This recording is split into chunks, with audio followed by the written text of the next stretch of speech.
Ele se perdeu no centro da cidade, procurando uma solução para sua alma vazia, e o bilionário encontrou o caminho para o verdadeiro amor.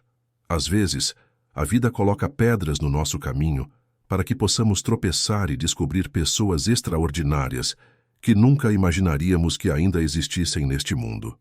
Antes de começar essa viagem emocional, não se esqueça de se inscrever no canal para receber histórias emocionantes todos os dias. Diz aqui nos comentários de que cidade você está assistindo esse vídeo.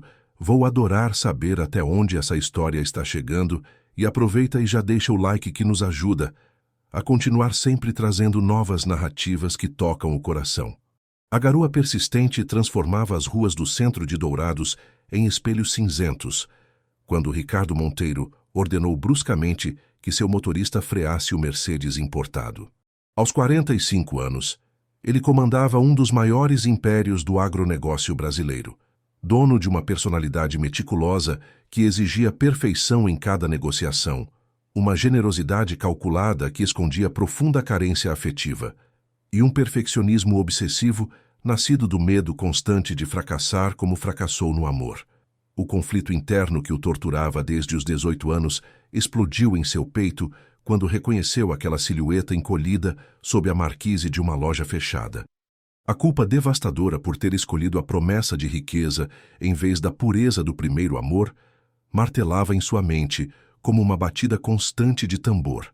Ela estava ali, cabelos grisalhos escapando de um lenço desbotado, mãos calejadas segurando um pedaço de papelão onde se lia "Tenho fome", o corpo magro tremendo sob um casaco masculino grande demais. Helena Albuquerque, o primeiro e único amor verdadeiro de sua vida, reduzida àquela condição devastadora que fazia seu coração se despedaçar em 1000 fragmentos. O aroma de chuva misturado ao cheiro de pão francês de uma padaria próxima trouxe memórias vívidas dos domingos de infância, quando faziam brigadeiros juntos na cozinha de azulejos azuis da avó. Suas mãos pequenas moldando docinhos enquanto ela cantarolava modas de viola que ecoam até hoje em seus sonhos mais íntimos. Ricardo respirou fundo, sentindo o peito apertar como se uma mão invisível estivesse espremendo seu coração. 27 anos haviam se passado desde que a abandonou na porta da faculdade, escolhendo a bolsa de estudos em administração na capital, em vez de permanecer ao lado dela no interior. 27 anos de sucesso financeiro que nunca conseguiram preencher o vazio que ela deixou em sua alma. "Pare o carro, Moisés", murmurou com a voz embargada, sem conseguir tirar os olhos daquela figura que representava simultaneamente seu maior arrependimento e sua única chance de redenção. Moisés Santos, um homem negro de 50 anos que trabalhava para a família há 15 anos, obedeceu imediatamente, estacionando o veículo de luxo na rua movimentada.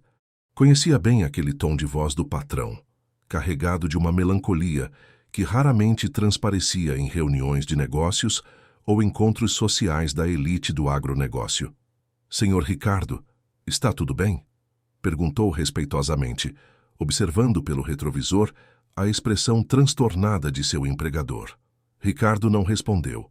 Abriu a porta do Mercedes e desceu sob a chuva fina, ignorando o terno italiano de R$ 3.000 que logo estaria encharcado.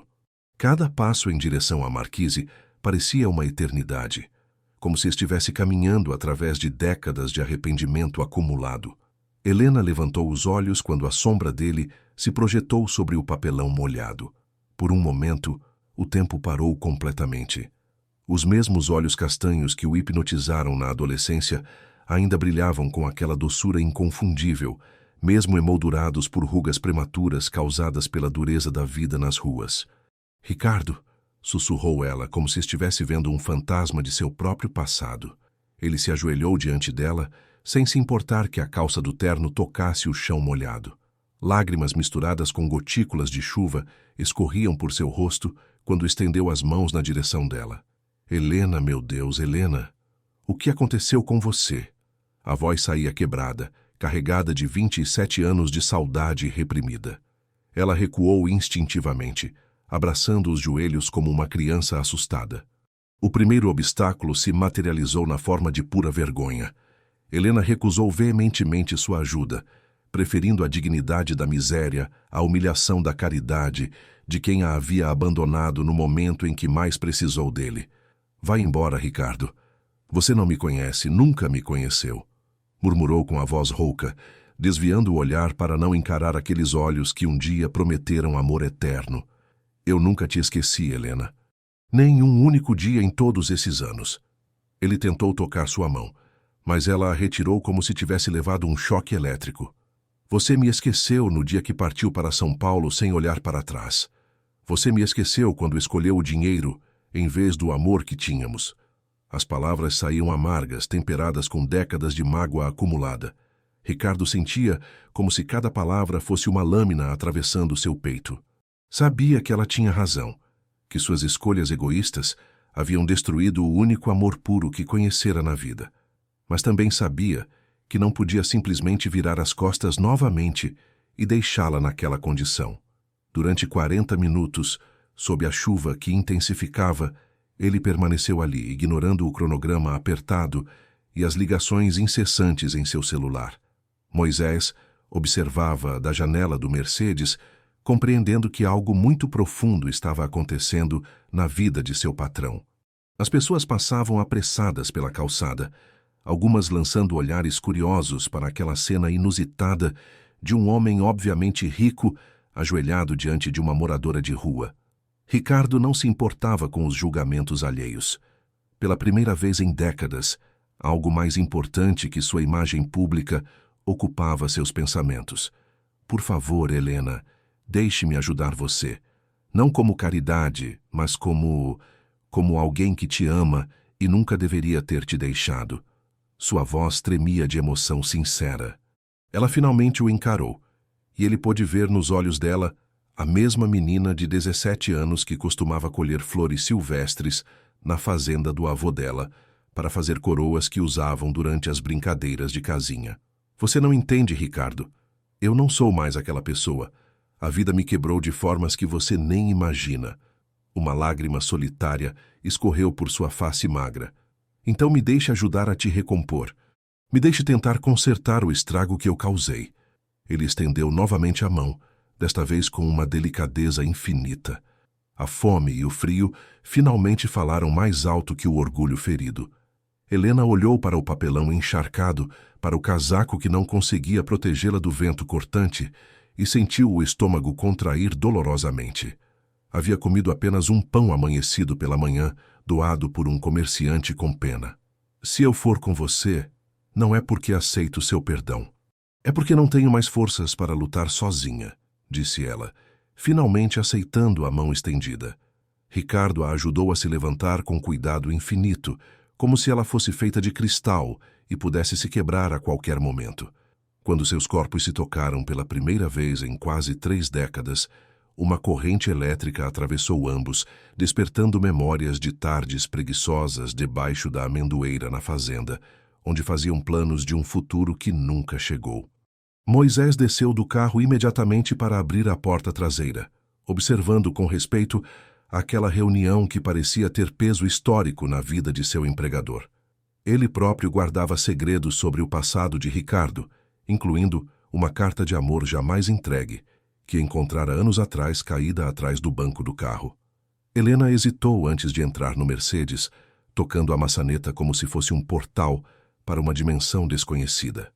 Olhou uma última vez para a marquise, onde passara as últimas 3 noites, para o papelão que havia sido seu único companheiro, e respirou fundo antes de cruzar aquela fronteira entre sua vida de privações e um futuro incerto. O interior do veículo exalava couro italiano e perfume masculino caro, um universo completamente oposto ao odor de chuva e desespero que a acompanhava. Ricardo sentou-se ao lado dela, mantendo uma distância respeitosa, mas seus olhos não conseguiam se afastar do perfil dela contra a janela. "Para onde, senhor?" perguntou Moisés, ajustando o retrovisor para observar discretamente a mulher que claramente representava algo muito significativo para Ricardo. "Para casa, Moisés, para a fazenda." A voz de Ricardo soava diferente, carregada de uma determinação que o motorista raramente ouvia. Enquanto o Mercedes navegava pelas ruas de Dourados em direção à zona rural, Helena mantinha os olhos fixos na paisagem que passava. Campos de soja se estendiam até o horizonte, plantações infinitas que representavam a fortuna de Ricardo, construída sobre as cinzas do amor que um dia compartilharam. Como você chegou a... Ricardo começou a perguntar, mas parou ao ver a tensão no rosto dela. Não hoje, Ricardo. Hoje eu só preciso de silêncio e talvez um banho quente. Sua voz carregava cansaço de anos, não apenas de horas. Ele assentiu, respeitando sua necessidade de espaço, mas sua mente fervilhava com 1000 perguntas sobre o que acontecera com ela todos esses anos, sobre como a vida a levara àquela situação devastadora. A fazenda mansão apareceu ao longe, cercada por plantações que se estendiam até onde a vista alcançava. Era uma propriedade imponente, com arquitetura colonial brasileira modernizada, jardins impecavelmente cuidados e uma capela particular onde seus avós haviam se casado décadas atrás. Helena observou tudo com uma mistura de admiração e tristeza. Aquela riqueza representava tudo o que Ricardo escolheu em vez dela, o sonho que ele perseguiu abandonando o amor verdadeiro. Era belo, mas frio, uma demonstração de sucesso material que contrastava dolorosamente com a simplicidade dos sonhos que um dia compartilharam. Chegamos, Senhor, anunciou Moisés, estacionando o Mercedes na entrada principal da mansão. Dona Josefa, a empregada mineira de 60 anos que cuidava da casa há 2 décadas, esperava na varanda como sempre fazia, quando ouvia o som do carro do patrão. Seus olhos arregalaram quando viu Ricardo descer acompanhado de uma mulher em roupas surradas, mas sua experiência de vida e sabedoria maternal imediatamente reconheceram uma alma necessitada. Dona Josefa, esta é Helena. Ela vai ficar conosco por um tempo, disse Ricardo, sua voz carregada de uma autoridade gentil que a empregada conhecia bem. A mulher mais velha assentiu sem fazer perguntas, aproximando-se de Helena com o calor humano que caracterizava sua personalidade maternal. Bem-vinda, Dona Helena. Vou preparar o quarto de hóspedes e esquentar água para um banho. Helena olhou para aquela senhora de cabelos grisalhos presos em um coque, vestindo um avental florido sobre um vestido simples, e sentiu pela primeira vez em anos uma pontinha de esperança. Havia bondade genuína nos olhos da empregada, uma compaixão que não julgava nem questionava. Obrigada, sussurrou Helena, sua voz quase inaudível. Enquanto Dona Josefa a conduzia para dentro da mansão, Ricardo permaneceu na varanda, observando-as desaparecerem pelas portas de madeira entalhada. Sua mente estava em turbilhão, processando a magnitude do que havia acabado de acontecer. Depois de quase 3 décadas, Helena estava ali, sob seu teto, ferida, mas viva. Moisés aproximou-se discretamente, segurando uma pasta de documentos que deveriam ser revisados naquela tarde. Senhor Ricardo, cancelamos as reuniões de hoje? Cancele tudo desta semana, Moisés, e nos próximos dias também. Ricardo olhou para o motorista com uma determinação que surpreendeu a ambos. Tenho algo mais importante para cuidar agora.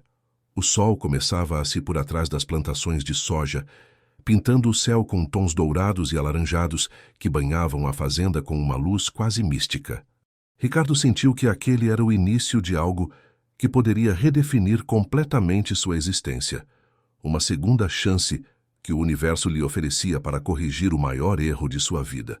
Nos primeiros 2 meses na fazenda mansão cercada por plantações de soja que se estendiam até o horizonte, Helena permaneceu reclusa no quarto de hóspedes decorado com móveis coloniais brasileiros. O ambiente elegante com cama de jacarandá entalhado à mão, cômoda antiga de madeira nobre e cortinas de linho creme contrastava dolorosamente com os anos de privação que ela havia experimentado nas ruas.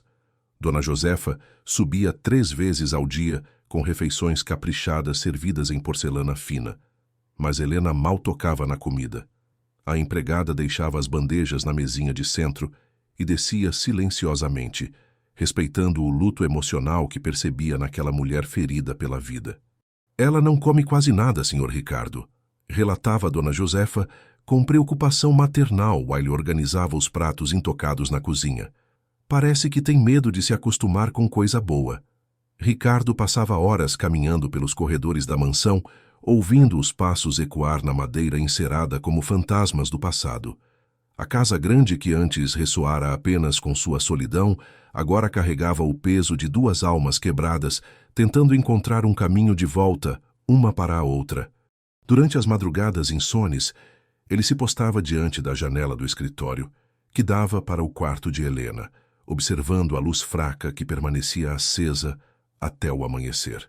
Sabia que ela também não conseguia dormir, provavelmente atormentada pelos mesmos fantasmas que o assombravam, desde que a deixou na juventude. Dr. Bruno Monteiro, irmão advogado de Ricardo, visitou a fazenda na terceira semana após a chegada de Helena, intrigado pelas mudanças no comportamento do irmão. Bruno havia cancelado reuniões importantes, adiado viagens de negócios e praticamente abandonado a rotina obsessiva que mantinha há décadas. Ricardo, você precisa me explicar o que está acontecendo aqui, disse Bruno, enquanto tomavam café no terraço que dava vista para os Campos Dourados. Seus sócios estão preocupados. Você simplesmente desapareceu do mundo corporativo. Encontrei Helena, respondeu Ricardo simplesmente, como se essas duas palavras explicassem toda a transformação em sua vida. Bruno arregalou os olhos, lembrando-se imediatamente da jovem que havia partido o coração do irmão décadas atrás. A Helena? A menina da fazenda do interior? Meu Deus, Ricardo, onde ela estava todos esses anos? Nas ruas, Bruno. Ela estava vivendo nas ruas. A voz de Ricardo tremia de emoção contida. Eu a abandonei, e a vida a destruiu. O advogado observou o irmão com uma mistura de compaixão e preocupação profissional. Conhecia a tendência de Ricardo de carregar culpas desproporcionais e temia que essa situação pudesse comprometer seu equilíbrio emocional. E agora, qual é o seu plano? Perguntou Bruno, temendo a resposta. Cuidar dela, protegê-la, tentar de alguma forma compensar todos os anos perdidos. Ricardo olhava fixamente para a janela do quarto, onde Helena permanecia isolada. Foi na quarta semana que a primeira pequena mudança aconteceu. Dona Josefa havia preparado um escondidinho de carne seca com mandioca, temperado com coentro fresco e pimenta biquinho, seguindo uma receita tradicional de sua família mineira. O aroma subia pelas escadas da mansão como um convite irresistível. Helena desceu pela primeira vez desde sua chegada, atraída pelo cheiro familiar que despertava memórias de sua infância no interior. Parou na porta da cozinha, observando Dona Josefa mexer o refogado com movimentos precisos nascidos de décadas de experiência. "Posso ajudar?" perguntou hesitante, sua voz rouca por semanas de pouco uso. Dona Josefa sorriu com o calor genuíno que caracterizava sua personalidade maternal. "Claro, minha filha. Duas mulheres na cozinha sempre fazem comida com mais amor." Aquela tarde marcou o início de uma amizade silenciosa entre as duas mulheres. Helena começou a dividir pequenos segredos culinários aprendidos com sua avó, enquanto Dona Josefa compartilhava receitas tradicionais mineiras passadas através de gerações. Quando Ricardo chegou para o jantar e provou o escondidinho preparado pelas duas mulheres, lágrimas escorreram por seu rosto pela primeira vez em décadas. O sabor carregava memórias de tardes na cozinha da avó de Helena, onde faziam brigadeiros enquanto planejavam um futuro que nunca chegou. "Helena, esse sabor é exatamente como eu lembrava", disse ele, a voz embargada de emoção. Ela olhou para ele por alguns segundos antes de desviar o olhar novamente, mas Dona Josefa percebeu um brilho diferente nos olhos da jovem. Era o primeiro sinal de que a cura emocional talvez fosse possível. A descoberta da habilidade extraordinária de Helena para transformar ingredientes humildes em banquetes memoráveis trouxe uma nova dinâmica para a casa. Ela começou a descer regularmente para a cozinha, encontrando na culinária uma forma de expressar sentimentos que as palavras não conseguiam traduzir. Seus quitutes regionais enchiam a mansão com aromas que despertavam memórias adormecidas em todos os habitantes da casa. Pão de queijo ainda morno no café da manhã, pamonha doce nas tardes chuvosas e doce de leite caseiro que derretia na boca como uma lembrança líquida da infância. Mas mesmo com esses pequenos progressos, o segundo obstáculo se manifestou através da insegurança profunda que corroía Helena por dentro. Ela temia que sua presença trouxesse problemas para quem a acolheu, assombrada por anos nas ruas, onde aprendera que nada bom durava para sempre. Durante a 5ª semana, Ricardo acordou no meio da madrugada com um pressentimento estranho. Caminhou até o quarto de Helena e encontrou a porta aberta, a cama desfeita e ela desaparecida. Seu coração disparou em pânico absoluto. Dona Josefa e Moisés foram acordados para ajudar na busca. Encontraram Helena caminhando pela estrada de terra batida que levava à cidade, carregando uma sacola com as poucas roupas que Ricardo havia comprado para ela. "Helena, para onde você está indo?" gritou Ricardo, descendo do carro e correndo em sua direção. "Eu não posso ficar, Ricardo. Não posso me acostumar com isso porque sei que não vai durar", disse ela, lágrimas escorrendo por seu rosto iluminado pelos faróis do Mercedes. "Por que não vai durar? Quem disse isso?" Ele segurou seus braços gentilmente, forçando-a a olhar em seus olhos. "Porque eu conheço você, Ricardo Monteiro. Conheço o homem que escolheu partir quando as coisas ficaram difíceis, e eu não vou sobreviver a ser abandonada por você novamente." A dor em sua voz era palpável. Ricardo sentiu como se tivesse levado um soco no estômago. Percebeu que suas ações passadas criaram feridas tão profundas que simples palavras não seriam suficientes para curá-las. Precisaria provar através de atos consistentes que havia mudado fundamentalmente. "Helena, eu entendo sua desconfiança. Sei que preciso conquistar seu perdão através de ações, não de palavras. Mas me dê essa chance. Me deixe provar que não sou mais o garoto covarde que partiu há 27 anos. Ela olhou para ele por longos segundos, procurando sinais de sinceridade naqueles olhos que um dia conhecera tão bem. Lentamente, permitiu que ele pegasse a sacola de suas mãos. A tentativa de fuga se repetiu mais 2 vezes durante o 2º mês. Uma durante uma tempestade torrencial que encharcou Helena até os ossos, antes que Moisés a encontrasse tremendo debaixo de uma árvore na entrada da fazenda. Outra numa madrugada gelada, quando ela chegou até a rodoviária de Dourados, antes que Ricardo a alcançasse. A cada tentativa de fuga, Ricardo respondia com paciência infinita, nunca demonstrando irritação ou cansaço. Gradualmente, Helena começou a perceber que ele havia realmente mudado, que o homem que a acolhia não era o mesmo jovem ambicioso que a abandonara décadas atrás. Durante este período, Moisés observava discretamente a transformação acontecendo na fazenda. O motorista carregava um segredo há 15 anos, algo que descobrira acidentalmente e nunca tivera coragem de revelar. No porta-luvas do Mercedes, guardava uma carta amarelada pelo tempo, escrita em papel almaço com letra trêmula de adolescente. A carta havia caído do bolso do paletó de Ricardo anos atrás, e Moisés a lera por curiosidade antes de perceber sua importância histórica. Era uma declaração de amor jamais entregue, escrita há 23 anos, onde Ricardo expressava sua intenção de pedir Helena em casamento antes que a oportunidade de estudar na capital surgisse. "Minha querida Helena", dizia a carta, "sei que sou apenas um garoto do interior sem muito a oferecer, além do meu amor sincero, mas quero construir uma vida ao seu lado. Quero casar com você na capela da fazenda do seu avô, ter filhos que carreguem sua doçura e sua força, e envelhecer ao seu lado observando os campos de milho dourar a cada colheita." A carta continuava por 2 páginas, detalhando sonhos simples que nunca se concretizaram, promessas que ficaram no papel amarelado pelo tempo. Moisés sabia que aquela revelação poderia mudar tudo, mas esperava o momento certo para entregá-la a Helena. Esse momento chegou numa tarde de chuva da 7ª semana, quando Helena estava na cozinha preparando broa de milho e Moisés entrou para buscar a chave sobressalente do trator. Ela parecia especialmente melancólica, mexendo a massa com movimentos mecânicos enquanto observava a tempestade pela janela. "Dona Helena", disse Moisés hesitante, "posso lhe mostrar uma coisa que talvez interesse?" Ela olhou para o motorista com curiosidade. Moisés era um homem respeitoso e discreto. Raramente se intrometia nos assuntos da casa, além de suas funções profissionais. Ele retirou a carta do bolso e a estendeu para ela com reverência, como se fosse um tesouro sagrado. "O senhor Ricardo escreveu isso há muitos anos. Acho que ele gostaria que a senhora lesse." Helena secou as mãos no avental antes de pegar a carta reconhecendo imediatamente a caligrafia familiar. Seus olhos se encheram de lágrimas conforme lia cada palavra, cada promessa, que nunca se concretizou, cada sonho que foi enterrado junto com o amor de juventude.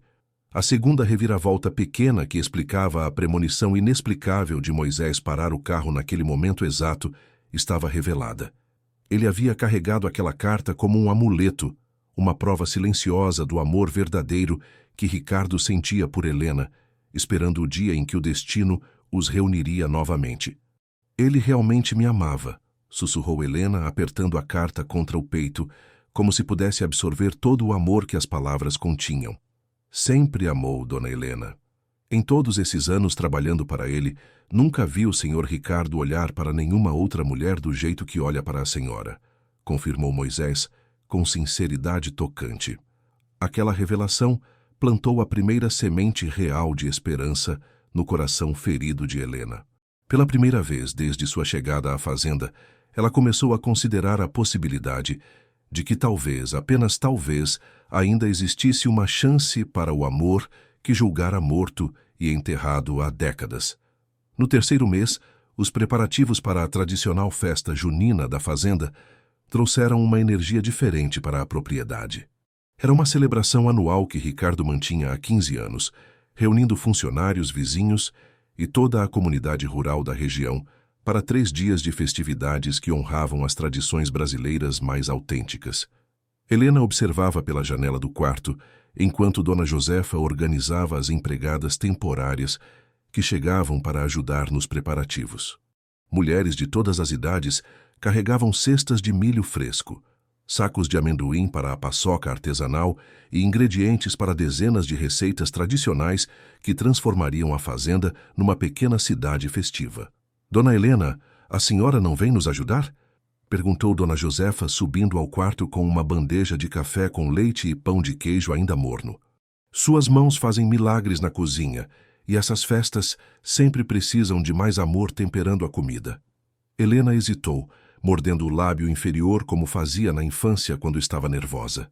A perspectiva de interagir com dezenas de estranhos a apavorava, mas algo em seu íntimo ansiava pela conexão humana que as festividades proporcionavam. Eu não sei se seria apropriado, Dona Josefa. As pessoas vão fazer perguntas que eu não sei como responder, murmurou, olhando para as próprias mãos calejadas pelos anos nas ruas. Minha filha, em festa junina, ninguém pergunta de onde você veio. Só importa o coração que você traz para a roda. E o seu coração, mesmo machucado, ainda tem muito amor para dar, disse a empregada, com a sabedoria maternal que caracterizava suas palavras. Ricardo, que estava passando pelo corredor quando ouviu a conversa, parou na soleira da porta, sem se intrometer diretamente. Seu coração acelerava sempre que percebia sinais de que Helena pudesse estar se abrindo novamente para o mundo. Posso começar descascando amendoim para a paçoca? Perguntou Helena timidamente, tomando a decisão que mudaria fundamentalmente sua trajetória na fazenda. Dona Josefa sorriu com uma alegria genuína que iluminou todo o seu rosto. Claro, minha querida. Vamos trabalhar juntas na cozinha grande, onde tem espaço para todas as receitas. A cozinha grande da fazenda era um ambiente amplo com fogão a lenha centenário, longas mesas de madeira maciça e prateleiras que chegavam até o teto, repletas de panelas de ferro e utensílios tradicionais. O espaço respirava a história familiar e tradições culinárias passadas através de gerações. Helena começou timidamente, descascando amendoins com movimentos precisos aprendidos na infância com sua avó. Gradualmente, outras mulheres da comunidade foram chegando, e ela se viu envolvida numa irmandade feminina que há anos não experimentava. Dona Maria, esposa do capataz da fazenda vizinha, ensinou-lhe uma técnica especial para fazer pamonha doce que ficava mais cremosa. Dona Conceição, proprietária da padaria da cidade, compartilhou o segredo de sua canjica que derretia na boca. Cada receita vinha acompanhada de histórias familiares, lembranças de festas passadas e risos que enchiam a cozinha com calor humano.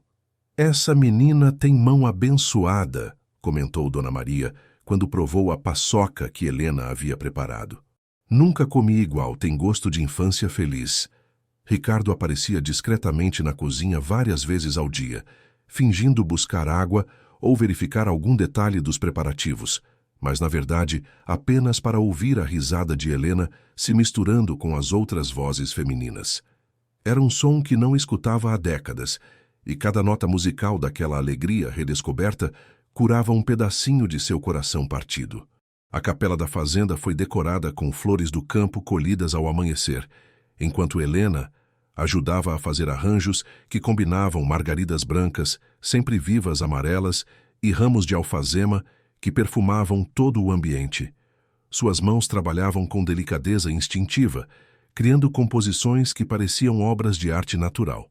"A senhora tem talento para isso", comentou o padre Sebastião, que viera abençoar a capela antes das festividades. "Essas flores parecem que estão dançando de alegria." Helena corou com o elogio, sentindo uma pontinha de orgulho próprio que não experimentava há anos. Estar contribuindo para algo belo, fazer parte de uma comunidade, ter suas habilidades reconhecidas e valorizadas, tudo isso despertava aspectos de sua personalidade que julgara perdidos para sempre. Durante a montagem do terreiro onde aconteceria a quadrilha, Helena observava os homens armando as barraquinhas de jogos tradicionais e a fogueira central onde seria assado o milho. Ricardo coordenava tudo com eficiência, mas ela notava que ele sempre encontrava uma desculpa para passar perto de onde ela estava trabalhando. "O senhor Ricardo está diferente este ano", comentou Moisés, enquanto ajudava a transportar mesas. "Mais leve, sabe? Como se tivesse encontrado algo que estava procurando há muito tempo." Helena não respondeu, mas suas bochechas coraram levemente. Ela também havia notado as mudanças em Ricardo. O homem tenso e melancólico que a trouxera para a fazenda estava gradualmente dando lugar a alguém mais relaxado, que sorria com mais frequência e demonstrava uma paciência infinita com todos ao redor. Na véspera da festa, uma situação inesperada testou os progressos emocionais que Helena havia conquistado. Um advogado apareceu na fazenda procurando especificamente por ela. Era Henrique Vasconcelos, um homem de 40 anos com expressão calculista e terno caro que contrastava com a simplicidade rural do ambiente. "Helena Albuquerque?", perguntou ele, mostrando uma carteira de advogado. "Preciso falar com a senhora sobre assuntos legais urgentes relacionados ao seu ex-marido."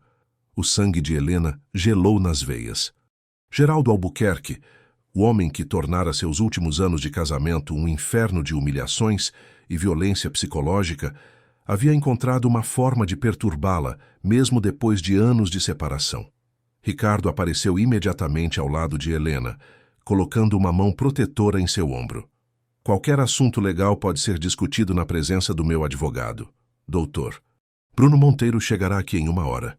Isso é entre mim e a senhora Albuquerque", insistiu Henrique, tentando intimidar Helena com um olhar predatório. "Não existe mais senhora Albuquerque", respondeu Ricardo com firmeza. "E nada será discutido sem representação legal adequada." Helena tremia visualmente, todas as cores drenando de seu rosto enquanto memórias traumáticas voltavam como uma enxurrada.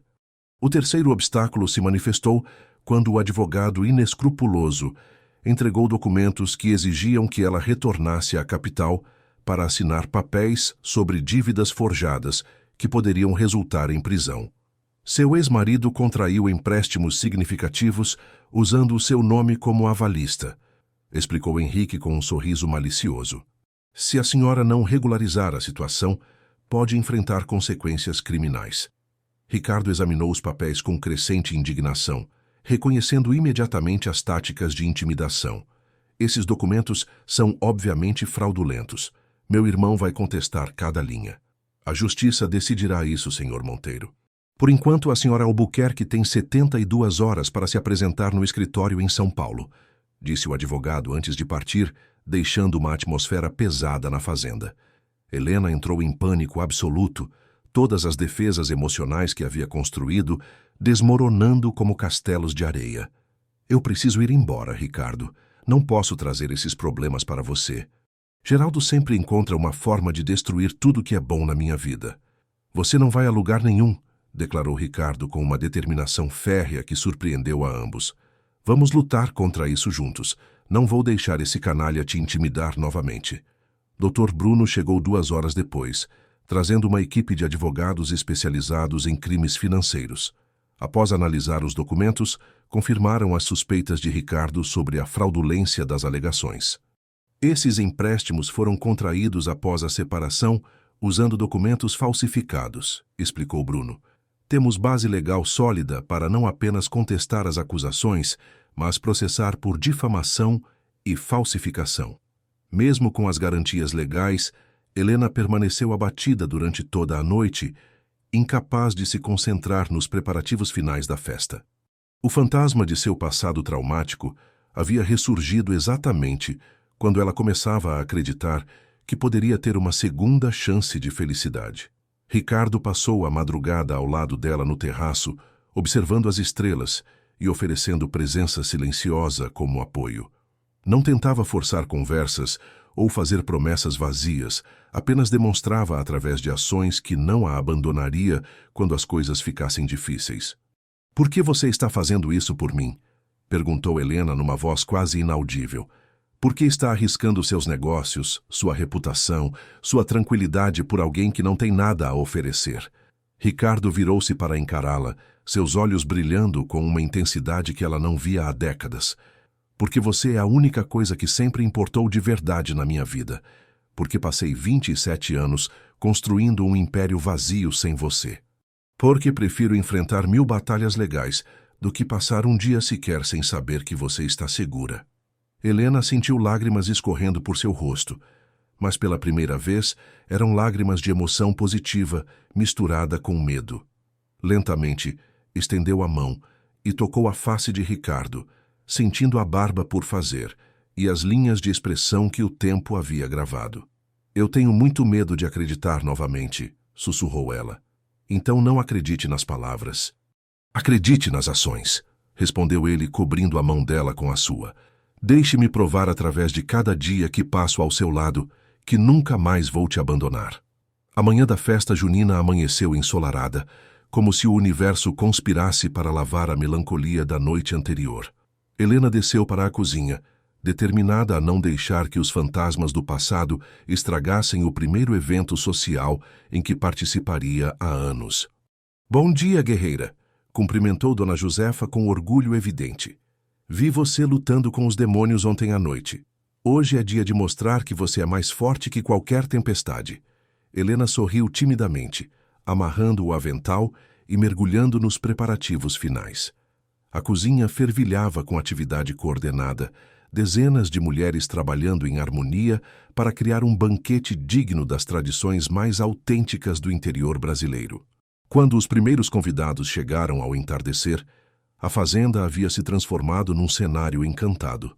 Bandeirinhas coloridas tremulavam entre as árvores, a fogueira central crepitava envolvida pelo aroma de milho assado e quentão, e a música de sanfona ecoava pelos campos anunciando uma noite de celebração. Helena usava um vestido de chita azul que Dona Josefa havia emprestado, com flores bordadas à mão e uma saia rodada que dançava ao vento. Seus cabelos, agora limpos e bem cuidados, estavam presos com fitas coloridas, e pela primeira vez em anos, ela se sentia verdadeiramente bonita. Ricardo não conseguia tirar os olhos dela enquanto servia quentão para os convidados. Vê-la sorrindo, conversando com as outras mulheres, participando naturalmente das tradições que um dia compartilharam, fazia seu coração transbordar de uma felicidade que julgara impossível. Quando a quadrilha foi anunciada e todos se posicionaram no terreiro, Ricardo estendeu a mão para Helena com a solenidade de um convite para a valsa real. "Posso ter a honra de dançar com a moça mais bonita da festa?" perguntou ele, fazendo uma reverência exagerada que arrancou risos das pessoas ao redor. Helena hesitou apenas por um segundo antes de aceitar a mão estendida. "Eu não danço há muitos anos, Ricardo. Posso pisar no seu pé. Então pisaremos juntos e faremos nossa própria coreografia", respondeu ele com ternura infinita. Sob o céu estrelado daquela noite de celebração, Helena dançou quadrilha pela primeira vez em décadas. Seus pés descalços tocavam a terra vermelha, enquanto fogueiras crepitavam ao som de sanfonas, e o aroma inebriante de quentão canjica doce e milho assado preenchia o ar noturno.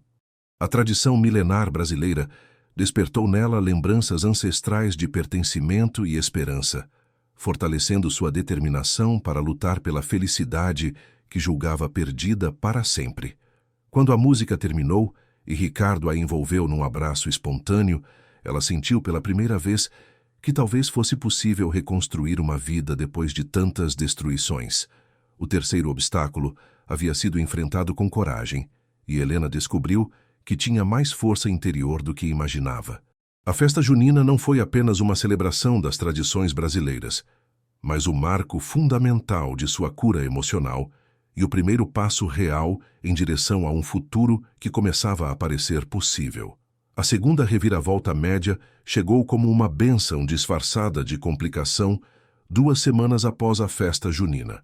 Helena descobriu estar grávida exatamente quando se preparava para o confronto definitivo com Geraldo, seu ex-marido. A descoberta aconteceu numa manhã de enjoos intensos que a deixaram pálida e trêmula, forçando Dona Josefa a insistir numa consulta médica urgente. Dr. Marcelo Santos, médico da família Monteiro há 15 anos, confirmou a gravidez com um sorriso caloroso que iluminou todo o consultório. Parabéns, Helena. Você está esperando um bebê há aproximadamente 7 semanas. Helena saiu do consultório em choque absoluto, sua mente girando entre alegria, terror e uma confusão avassaladora. Aos 38 anos, depois de tudo que havia passado, a possibilidade de ser mãe parecia simultaneamente um milagre divino e uma responsabilidade aterrorizante. Ricardo esperava no corredor do hospital, andando de um lado para outro como um caged animal. Quando Helena apareceu com expressão atordoada, ele correu em sua direção, segurando seus braços gentilmente. — O que foi? Está tudo bem? Você está doente? As perguntas saíram atropeladas, carregadas de preocupação genuína. — Eu estou grávida, Ricardo, disse ela simplesmente, observando todas as cores se drainarem do rosto dele antes de retornarem numa explosão de incredulidade e alegria. Ricardo ficou paralisado por longos segundos, processando a informação que mudaria fundamentalmente suas vidas. Lentamente, um sorriso se espalhou por seu rosto como o nascer do sol, e ele envolveu Helena num abraço tão delicado que parecia temer quebrá-la. — Nós vamos ter um filho, sussurrou ele, a voz embargada de emoção. Depois de todos esses anos vamos ter uma família. Helena se permitiu derreter naquele abraço, sentindo pela primeira vez que talvez o futuro pudesse reservar momentos de pura felicidade. Mas o quinto obstáculo se materializou imediatamente como medo paralisante de não conseguir proteger a criança dos problemas legais que Geraldo estava criando. — Ricardo, como posso trazer uma criança ao mundo com toda essa confusão jurídica? E se Geraldo usar o bebê para me chantagear? Pânico crescia em sua voz.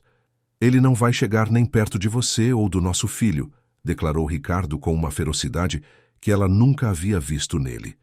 Vou proteger vocês dois com minha própria vida se necessário. Durante as manhãs de enjoo matinal que se seguiram, Ricardo se revelou um companheiro dedicado e atencioso. Segurava os cabelos de Helena enquanto ela vomitava, sussurrando palavras de encorajamento que ecoavam pela casa colonial construída pelos bisavós dele. — Vai passar, meu amor. É nosso bebê, crescendo forte e saudável dentro de você, dizia ele, esfregando as costas dela com movimentos circulares suaves.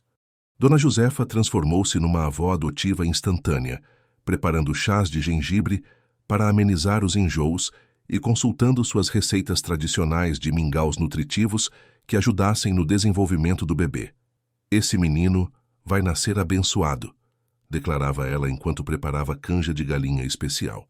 Filho de um amor que sobreviveu a tantas tempestades, só pode ser forte como ferro. Mas no 8º mês da gravidez, que correspondia a 5 meses desde a chegada de Helena à fazenda, o confronto inevitável finalmente aconteceu. Dr. Bruno havia marcado uma reunião no escritório do advogado em Dourados para resolver definitivamente a questão das dívidas forjadas. A sala de reuniões do escritório jurídico era intimidante, com paredes forradas de livros de direito e uma mesa de mogno que refletia as luzes fluorescentes frias. Geraldo Albuquerque estava sentado ao lado do advogado Henrique, um sorriso maldoso deformando seus traços quando Helena entrou acompanhada de Ricardo e Dr. Bruno. Geraldo havia engordado nos últimos anos.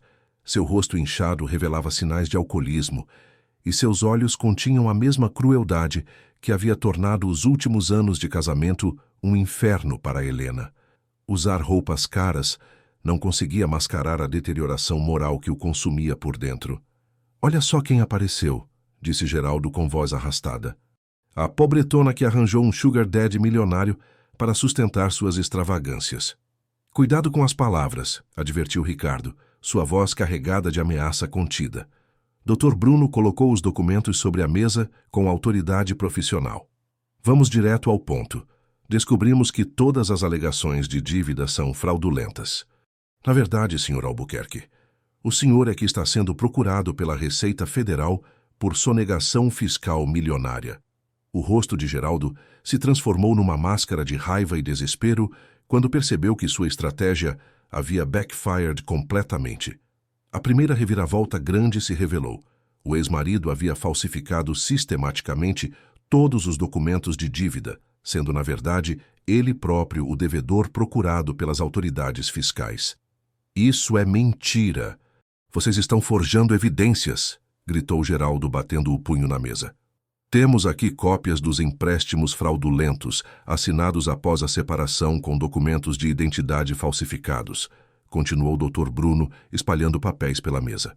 "Além disso, descobrimos uma rede de empresas fantasmas criadas em nome da Helena, sem o conhecimento dela. Helena observava tudo em silêncio, uma mão protetivamente sobre a barriga que já mostrava sinais da gravidez, a outra entrelaçada com os dedos de Ricardo. Ver Geraldo sendo desmascarado, depois de anos de intimidação e abuso psicológico, trouxe uma satisfação amarga, misturada com alívio imenso. "Vocês acham que vão se safar facilmente?" rosnou Geraldo, tirando um envelope do bolso interno do paletó. "Tenho aqui material suficiente para destruir a reputação de vocês dois." A quarta reviravolta média surgiu quando revelaram as tentativas elaboradas de chantagem que incluíam fotografias íntimas e gravações comprometedoras que Geraldo havia coletado durante anos de vigilância obsessiva. "Material obtido ilegalmente não tem validade jurídica", respondeu Dr. Bruno calmamente. "Na verdade, isso constitui crime de extorsão e invasão de privacidade." Ricardo se levantou lentamente, sua altura imponente projetando uma sombra ameaçadora sobre Geraldo. "Você passou dos limites, Albuquerque. Minha equipe jurídica vai garantir que você pague por cada dia de sofrimento que causou a Helena." "Ela é minha esposa", berrou Geraldo, perdendo completamente a compostura. "Ex-esposa", corrigiu Helena, falando pela primeira vez desde que entraram na sala. "E mãe do filho de Ricardo Monteiro." A revelação da gravidez atingiu Geraldo como um soco no estômago. Seus planos de reconquistar Helena, através de intimidação e chantagem, desmoronaram instantaneamente quando percebeu que ela havia criado raízes definitivas com outro homem. "Vocês vão se arrepender disso", murmurou ele, mas sua voz havia perdido toda a autoridade anterior, revelando apenas desespero de um homem que havia perdido todas as cartas. "Doutor." Bruno entregou uma intimação judicial. "Senhor Albuquerque, o senhor tem 48 horas para se apresentar à Receita Federal. Recomendo que contrate um bom advogado criminal." Geraldo saiu do escritório como um homem derrotado, seus sonhos de vingança transformados em pesadelo legal que o perseguiria pelos próximos anos. Helena sentiu como se uma pedra gigantesca tivesse sido removida de seus ombros, permitindo que respirasse livremente pela primeira vez em décadas. No caminho de volta à fazenda, Ricardo dirigia em silêncio respeitoso, enquanto Helena processava a magnitude do que havia acontecido. O fantasma que a assombrava há anos finalmente havia sido exorcizado através da verdade e da justiça. "Acabou, Helena", disse Ricardo suavemente, pegando sua mão enquanto parava num semáforo. "Geraldo nunca mais vai poder te incomodar." "Eu não consigo acreditar que realmente acabou", sussurrou ela, lágrimas de alívio escorrendo por seu rosto. Por tantos anos ele foi uma sombra escura sobre tudo na minha vida. Mas o sexto obstáculo se manifestou como pressão social da elite rural conservadora que começou a questionar publicamente a adequação daquela união entre classes sociais distintas. Comentários maldosos circulavam nos clubes de campo e reuniões sociais sobre o empresário respeitável que se envolveu com uma mendiga. Não me importa o que essas pessoas pensam, declarou Ricardo quando o doutor Bruno relatou os comentários que chegavam até ele. Minha felicidade não está sujeita à aprovação de hipócritas que julgam valor humano pela conta bancária. Helena, no entanto, sentia o peso dos olhares e sussurros quando acompanhava Ricardo em compromissos sociais inevitáveis. Durante um evento beneficente do agronegócio, ela ouviu uma conversa que não era para seus ouvidos. Coitado do Ricardo, sempre foi um homem tão criterioso. Como pode ter se envolvido com uma pessoa desse tipo? Comentava uma socialite de meia-idade. Dizem que ela estava vivendo nas ruas quando ele a encontrou. Imagina que tipo de doenças ela pode ter trazido, respondia outra, com tom nojento. Helena se retirou silenciosamente para o jardim do clube, sentindo que não importa quanto progresso fizesse em sua recuperação emocional, sempre haveria pessoas prontas para lembrá-la de seu passado. Ricardo a encontrou sentada num banco, sob uma jabuticabeira centenária, observando as estrelas com expressão melancólica. — O que aconteceu? Perguntou ele, sentando-se ao lado dela. — Elas têm razão, você sabe, disse Helena suavemente. Você merece alguém de sua própria classe social, alguém que não traga constrangimento para sua reputação. Ricardo virou-se para encará-la com uma intensidade que a fez engolir em seco. — Helena Albuquerque, você vai me escutar muito bem. Essas pessoas vazias que julgam valor humano por aparências superficiais não valem nem a sola do seu sapato. Você tem mais honestidade, coragem e bondade no dedo mindinho do que elas têm no corpo inteiro. Ele segurou o rosto dela entre as mãos, forçando-a a olhar em seus olhos. Eu escolhi você há 27 anos quando éramos apenas dois jovens sonhadores. Te escolho hoje quando somos dois adultos que sobreviveram às tempestades da vida. E vou te escolher todos os dias até meu último suspiro. Helena sentiu seu coração derreter completamente pela primeira vez desde que o reencontrou. As palavras de Ricardo não eram promessas vazias de um jovem apaixonado, mas declarações maduras de um homem que conhecia o verdadeiro valor das coisas importantes. Ricardo, eu te amo, disse ela, as palavras saindo como uma confissão libertadora. Nunca parei de te amar, mesmo nos momentos mais escuros. Eles se beijaram sob as estrelas do interior brasileiro, um beijo que carregava décadas de saudade, anos de arrependimento e a promessa de um futuro construído sobre bases sólidas de amor verdadeiro e perdão mútuo. A gravidez avançava sem complicações, mas trouxe uma descoberta que deixou todos na fazenda eufóricos. Durante o ultrassom do 5º mês, Dr. Santos revelou com um sorriso imenso: preparem-se para uma dupla surpresa. Vocês estão esperando gêmeos. Gêmeos, repetiu Helena, incrédula. Um menino e uma menina, pelo que posso ver nas imagens, confirmou o médico. 2 bebês perfeitamente saudáveis. Ricardo ficou tão emocionado que precisou se sentar na cadeira ao lado da maca, segurando a mão de Helena enquanto observava as imagens dos 2 pequenos seres humanos se desenvolvendo no ventre dela. 2 filhos, murmurou ele, maravilhado. Uma família completa de uma só vez. Helena olhava para as imagens na tela do ultrassom, sentindo uma conexão profunda com os bebês que carregava. Depois de uma vida inteira de perdas e desilusões, o destino estava lhe oferecendo não apenas um filho, mas 2 pequenos milagres que simbolizariam a união definitiva entre passado doloroso e futuro promissor. Dona Josefa praticamente flutuou pela fazenda durante semanas após a notícia, planejando obsessivamente os quartos dos bebês e fazendo listas intermináveis de tudo o que seria necessário para cuidar de gêmeos. Vou precisar de ajuda extra para cuidar dessas 2 bênçãos, declarava ela radiante de felicidade. Esta casa vai finalmente ter a alegria de crianças correndo pelos corredores. O 4º obstáculo final havia sido superado e Helena finalmente se sentia verdadeiramente livre do passado que a atormentava. Com Geraldo neutralizado legalmente, a sociedade que julgava irrelevante para sua felicidade, e 2 filhos crescendo em seu ventre, ela podia finalmente olhar para o futuro com esperança genuína e amor incondicional. A segunda reviravolta grande revolucionou completamente o equilíbrio de poder quando Helena descobriu ser herdeira legítima de uma fazenda histórica de café que sua família havia perdido décadas atrás através de manobras legais duvidosas. A descoberta aconteceu durante uma tarde chuvosa, no 6º mês de gravidez, quando ela estava organizando documentos antigos que trouxera de sua antiga vida. Entre papéis amarelados pelo tempo, Helena encontrou uma escritura de propriedade que havia pertencido ao seu bisavô, Coronel Sebastião Albuquerque, datada de 1952. A Fazenda Santa Rita, localizada na divisa entre Mato Grosso do Sul e São Paulo, havia sido uma das maiores produtoras de café da região até a década de 1970. "Ricardo, você pode olhar isso?" perguntou ela, estendendo o documento com mãos trêmulas.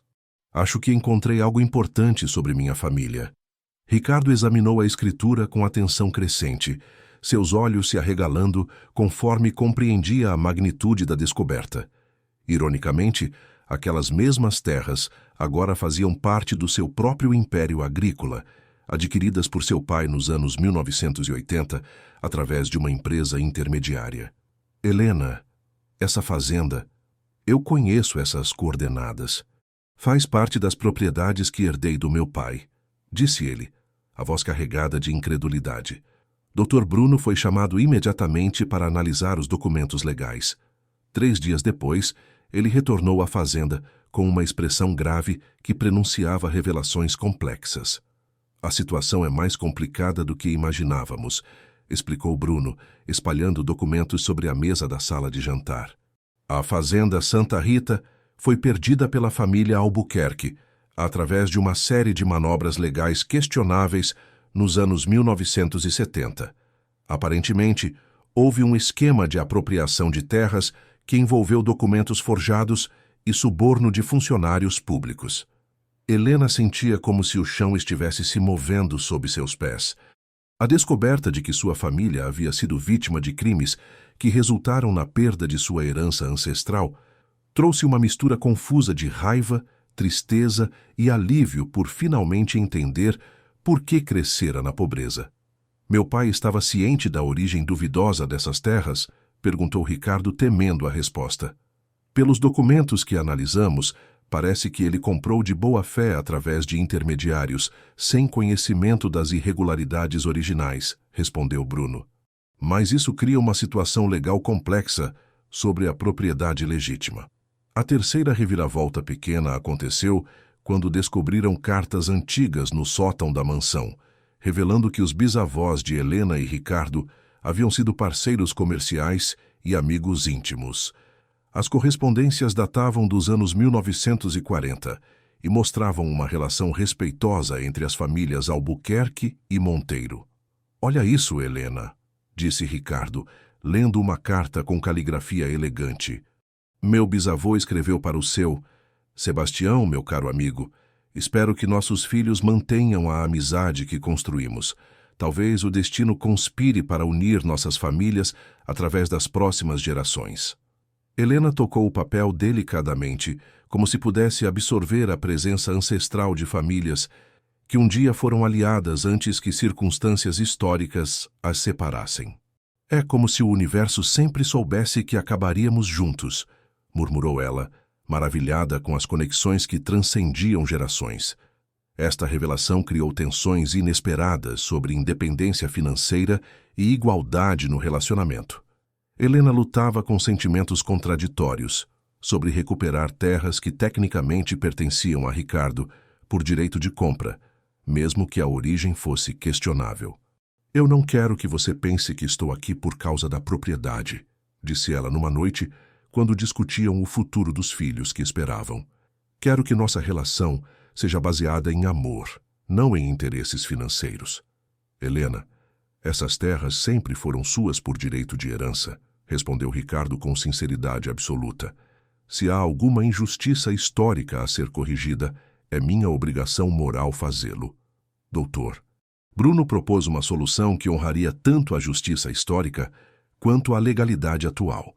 As terras da fazenda Santa Rita seriam devolvidas oficialmente para Helena, mas administradas em parceria com Ricardo através de uma sociedade que beneficiaria ambas as famílias e criaria um legado para os gêmeos que nascessem. Desta forma, explicou Bruno, a propriedade retorna para a família Albuquerque, mas continua integrada ao Império Monteiro, criando uma união não apenas romântica, mas também histórica e comercial. A proposta trouxe uma sensação de redenção que curava feridas de décadas. Helena finalmente compreendeu por que sua família havia perdido tudo e por que ela crescera enfrentando dificuldades financiais que moldaram sua vida inteira. Durante o 7º mês de gravidez, entre consultas obstétricas na cidade e preparativos para o casamento na capela colonial da fazenda, Helena e Ricardo visitaram a fazenda Santa Rita pela primeira vez desde a descoberta da herança. A propriedade estava bem conservada, com cafezais centenários que ainda produziam grãos de qualidade excepcional. A casa-sede, construída em estilo colonial brasileiro com varandas amplas e jardins exuberantes, carregava memórias ancestrais que Helena sentia no ar, como presenças familiares. Era aqui que sua bisavó fazia os famosos doces de leite que vendíamos na cidade, disse Ricardo lendo nas cartas antigas que haviam trazido.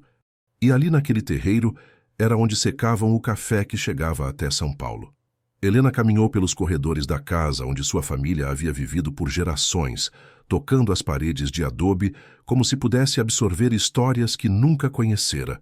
No quarto principal, encontrou um baú antigo com objetos pessoais que haviam sido abandonados durante a perda forçada da propriedade. Dentro do baú descobriram fotografias em preto e branco da família Albuquerque, vestidos de batizado bordados à mão, e uma boneca de porcelana que havia pertencido à sua avó na infância. Cada objeto era um pedaço de história familiar que ela julgara perdido para sempre. Agora eu entendo por que sempre me senti conectada com a terra, disse Helena, observando os cafezais que se estendiam até o horizonte. Está no meu sangue, na minha alma. A restauração da fazenda Santa Rita tornou-se um projeto conjunto que uniria as duas famílias histórica e simbolicamente. Ricardo investiria na modernização dos equipamentos de produção, enquanto Helena contribuiria com conhecimentos tradicionais sobre cultivo de café que havia absorvido inconscientemente através de histórias familiares. O 7º obstáculo se apresentou como complicações médicas na gravidez que exigiram repouso absoluto durante o 8º mês. Dr. Santos detectou sinais de pré-eclâmpsia que poderiam comprometer tanto a saúde de Helena quanto o desenvolvimento dos gêmeos. Precisamos ser muito cuidadosos nas próximas semanas, alertou o médico. Repouso absoluto, monitoramento constante da pressão arterial e nenhum estresse emocional. A necessidade de repouso forçado impediu Helena de trabalhar no projeto social para mulheres abandonadas que planejara criar, utilizando parte da herança recuperada. Ela havia sonhado em transformar uma ala da fazenda Santa Rita em refúgio onde ensinaria culinária tradicional brasileira e cultivo de hortas orgânicas. Não se preocupe com o projeto agora, consolou Ricardo, ajustando travesseiros para deixá-la mais confortável na cama. Primeiro cuidamos de você e dos bebês. Depois realizaremos todos os sonhos que quisermos. Dona Josefa assumiu o comando completo da casa durante o período de repouso, preparando refeições especiais ricas em ferro e cálcio que ajudariam no desenvolvimento saudável dos gêmeos. Chás de camomila para acalmar os nervos, sopas nutritivas que aqueciam o corpo e alma, e conversas sussurradas que mantinham Helena conectada com o mundo exterior. Essas crianças nasceram abençoadas, dizia Dona Josefa, enquanto media a pressão arterial de Helena 3 vezes por dia. Filho de um amor que sobreviveu a tantas tempestades, só pode trazer muita luz para o mundo. O 8º mês trouxe uma revelação inesperada quando o padre Sebastião veio à fazenda para discutir os preparativos do casamento. O idoso sacerdote havia servido na região por 40 anos e guardava memórias detalhadas sobre as famílias tradicionais da área. Eu conheci seus bisavós, minha filha, disse ele para Helena, seus olhos brilhando com memórias distantes. Sebastião Albuquerque era um homem justo que sempre ajudava os necessitados, e Dona Benedita fazia os melhores quitutes da região para as festas da igreja. O padre revelou que havia guardado um conjunto de alianças de ouro que pertenceram aos bisavós de Helena, deixadas na igreja quando a família perdeu a fazenda. Sempre soube que um dia alguém da família voltaria para buscá-las. As alianças centenárias carregavam inscrições em latim que significavam amor eterno e unidos pela fé. Ver aqueles símbolos de compromisso que atravessaram gerações trouxe uma emoção profunda que conectou Helena com raízes familiares que julgara perdidas para sempre. É como se nossos antepassados estivessem abençoando nossa união, disse Ricardo, admirando o trabalho artesanal das alianças antigas. O nono obstáculo surgiu quando tentaram questionar legalmente a legitimidade da união devido ao passado de Helena nas ruas, mas a comunidade local se mobilizou como testemunha do caráter e da transformação que ela havia operado em todos ao redor. Cartas de apoio chegaram de comerciantes da cidade que lembravam de sua família, vizinhos que a conheceram na infância e até de pessoas que haviam sido ajudadas por seus antepassados em momentos difíceis. A rede de solidariedade rural brasileira revelou sua força quando uma de suas próprias precisou de proteção. Helena Albuquerque representa o melhor de nossa tradição familiar, escreveu Dona Maria, esposa do capataz da fazenda vizinha. Sua avó me ajudou no parto do meu filho mais velho, e a bondade dessa família atravessa gerações.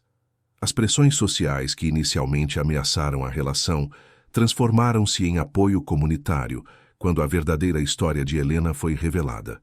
Descobrir que ela era descendente de uma das famílias fundadoras da região mudou completamente a percepção pública sobre sua união com Ricardo.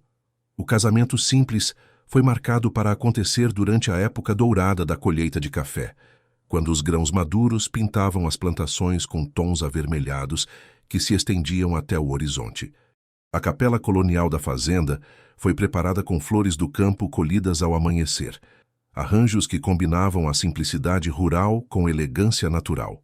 Helena escolheu usar um vestido de renda renascença nordestina feito por artesãs locais, honrando tradições brasileiras em vez de modas europeias. O tecido esvoaçante acomodava perfeitamente sua barriga de 8 meses, criando uma silhueta materna que irradiava felicidade. Ricardo trocou seus ternos italianos habituais por uma guaiabera branca bordada à mão, simbolizando a valorização das tradições brasileiras sobre status importado.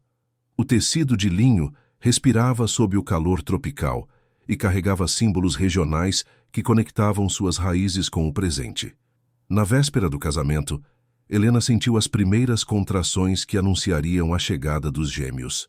Doutor Santos foi chamado urgentemente e confirmou que o trabalho de parto havia começado prematuramente, mas dentro de parâmetros seguros considerando a gravidez gemelar. Parece que vocês terão lua de mel com bebês, brincou o médico, preparando Helena para o transporte à maternidade de Dourados.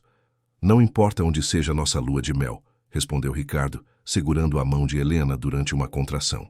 O que importa é que finalmente somos uma família completa. A vida estava prestes a oferecer o maior presente que poderiam imaginar. 2 filhos que simbolizariam não apenas sua união pessoal, mas a reconciliação de 2 famílias historicamente conectadas que o destino reunira após décadas de separação e sofrimento. O casamento aconteceu na maternidade de Dourados, numa cerimônia intimista que ninguém jamais esqueceria. Helena estava em trabalho de parto quando o padre Sebastião chegou ao hospital, carregando as alianças centenárias e determinado a oficializar a união antes que os gêmeos nascessem. Se esses bebês vão chegar hoje, que venham para um lar oficialmente abençoado, declarou o idoso sacerdote, organizando uma cerimônia improvisada no quarto da maternidade. Dr. Santos permitiu a cerimônia religiosa entre as contrações, sabendo que o trabalho de parto gemelar poderia durar muitas horas. Helena usava a camisola hospitalar branca, que se transformou simbolicamente em vestido de noiva. enquanto Ricardo segurava sua mão esquerda para o padre colocar a aliança ancestral. Vocês, Ricardo e Helena, se comprometem a se amar na alegria e na tristeza, na saúde e na doença, na riqueza e na pobreza, até que a morte os separe? Perguntou o padre Sebastião, abençoando as alianças com água benta que trouxera da igreja. Sim, responderam eles em uníssono, suas vozes entrelaçadas como suas vidas agora estariam para sempre. Dona Josefa chorava de emoção ao lado de Moisés e Dr. Bruno, que serviram como testemunhas daquela união que transcendia todas as convenções sociais. O amor havia vencido as adversidades, o tempo, os preconceitos e as circunstâncias que tentaram separá-los. 3 horas após a cerimônia, quando o sol se punha sobre as plantações de soja que cercavam Dourados, Helena deu à luz os gêmeos que representariam o futuro de 2 famílias historicamente conectadas. A terceira reviravolta grande se revelou durante o parto. A menina nasceu com uma marca de nascença em formato de flor idêntica à que sua bisavó havia tido, conectando-as misteriosamente através de gerações. A pequena marca rosada no ombro direito era exatamente igual à que aparecia numa fotografia antiga, encontrada no baú da fazenda Santa Rita. É um sinal, sussurrou Helena, observando a filha recém-nascida com admiração maternal profunda. Ela carrega a alma da família. O menino veio ao mundo 15 minutos depois, com os mesmos olhos cor-de-mel expressivos do pai e um choro vigoroso que ecoou pela maternidade como anúncio de esperança renovada. Seus punhos fechados e movimentos determinados sugeriam uma personalidade forte que enfrentaria a vida com coragem. Como vamos chamá-los? Perguntou Ricardo, segurando cuidadosamente a filha, enquanto Helena amamentava o filho pela primeira vez. Rosa, como a fazenda Santa Rita, onde minha família viveu por gerações, disse Helena, tocando delicadamente a marca de nascença que conectava a bebê com suas raízes ancestrais. E Gabriel, como o anjo que trouxe a boa notícia. Doutor. Santos examinou os gêmeos minuciosamente e declarou que ambos nasceram perfeitamente saudáveis, com peso adequado para bebês prematuros e reflexos que indicavam desenvolvimento neurológico normal. Vocês têm 2 pequenas bênçãos perfeitas, confirmou o médico, entregando os certificados de nascimento, onde constavam oficialmente os nomes Rosa Albuquerque Monteiro e Gabriel Albuquerque Monteiro. A chegada dos gêmeos à fazenda 3 dias depois transformou completamente a atmosfera da propriedade.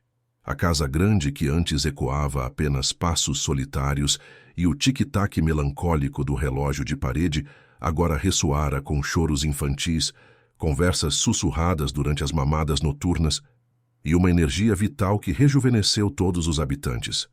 Dona Josefa assumiu o papel de avó adotiva, com dedicação absoluta, revezando com Helena nos cuidados noturnos e preparando mingaus especiais que garantiriam o desenvolvimento saudável dos bebês.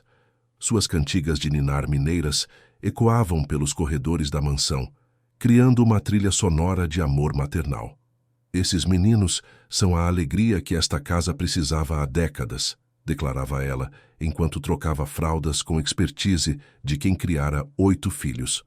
O senhor Ricardo nunca mais vai se sentir sozinho. Moisés construiu um parquinho infantil no jardim da mansão, com balanços pequenos e um escorregador colorido onde Rosa e Gabriel brincariam quando crescessem. Observar o motorista dedicado trabalhando sob o sol para preparar o futuro dos bebês tocou profundamente Helena, que percebia como aqueles homens haviam se tornado uma família escolhida. O 8º obstáculo final surgiu quando tentaram deslegitimar a adoção legal dos gêmeos devido ao passado de Helena nas ruas, mas Dr. Bruno havia previsto essa possibilidade e preparado uma defesa jurídica irrefutável baseada na recuperação da herança ancestral e no casamento oficializado. Helena Albuquerque Monteiro é descendente de uma das famílias fundadoras desta região e proprietária legal de terras históricas, argumentou Bruno diante do juiz. Qualquer questionamento sobre sua adequação como mãe constitui discriminação social injustificada. O juiz arquivou o processo após 5 minutos de audiência, reconhecendo que as alegações eram infundadas e motivadas por preconceito de classe social que não tinha base legal. O nono obstáculo se manifestou como depressão pós-parto, que fez Helena questionar sua capacidade maternal durante o 3º mês após o nascimento dos gêmeos. Os hormônios em desequilíbrio combinados com a pressão de adaptar-se simultaneamente à maternidade, ao casamento e à nova posição social criaram uma tempestade emocional avassaladora. Eu não sei se sou boa o suficiente para eles, confessou ela para Ricardo numa madrugada quando Rosa chorava inconsolavelmente. E se eu não conseguir dar tudo que eles merecem? Helena, você é a mãe mais dedicada que eu já vi, respondeu Ricardo, embalando Gabriel para que ela se concentrasse apenas em Rosa.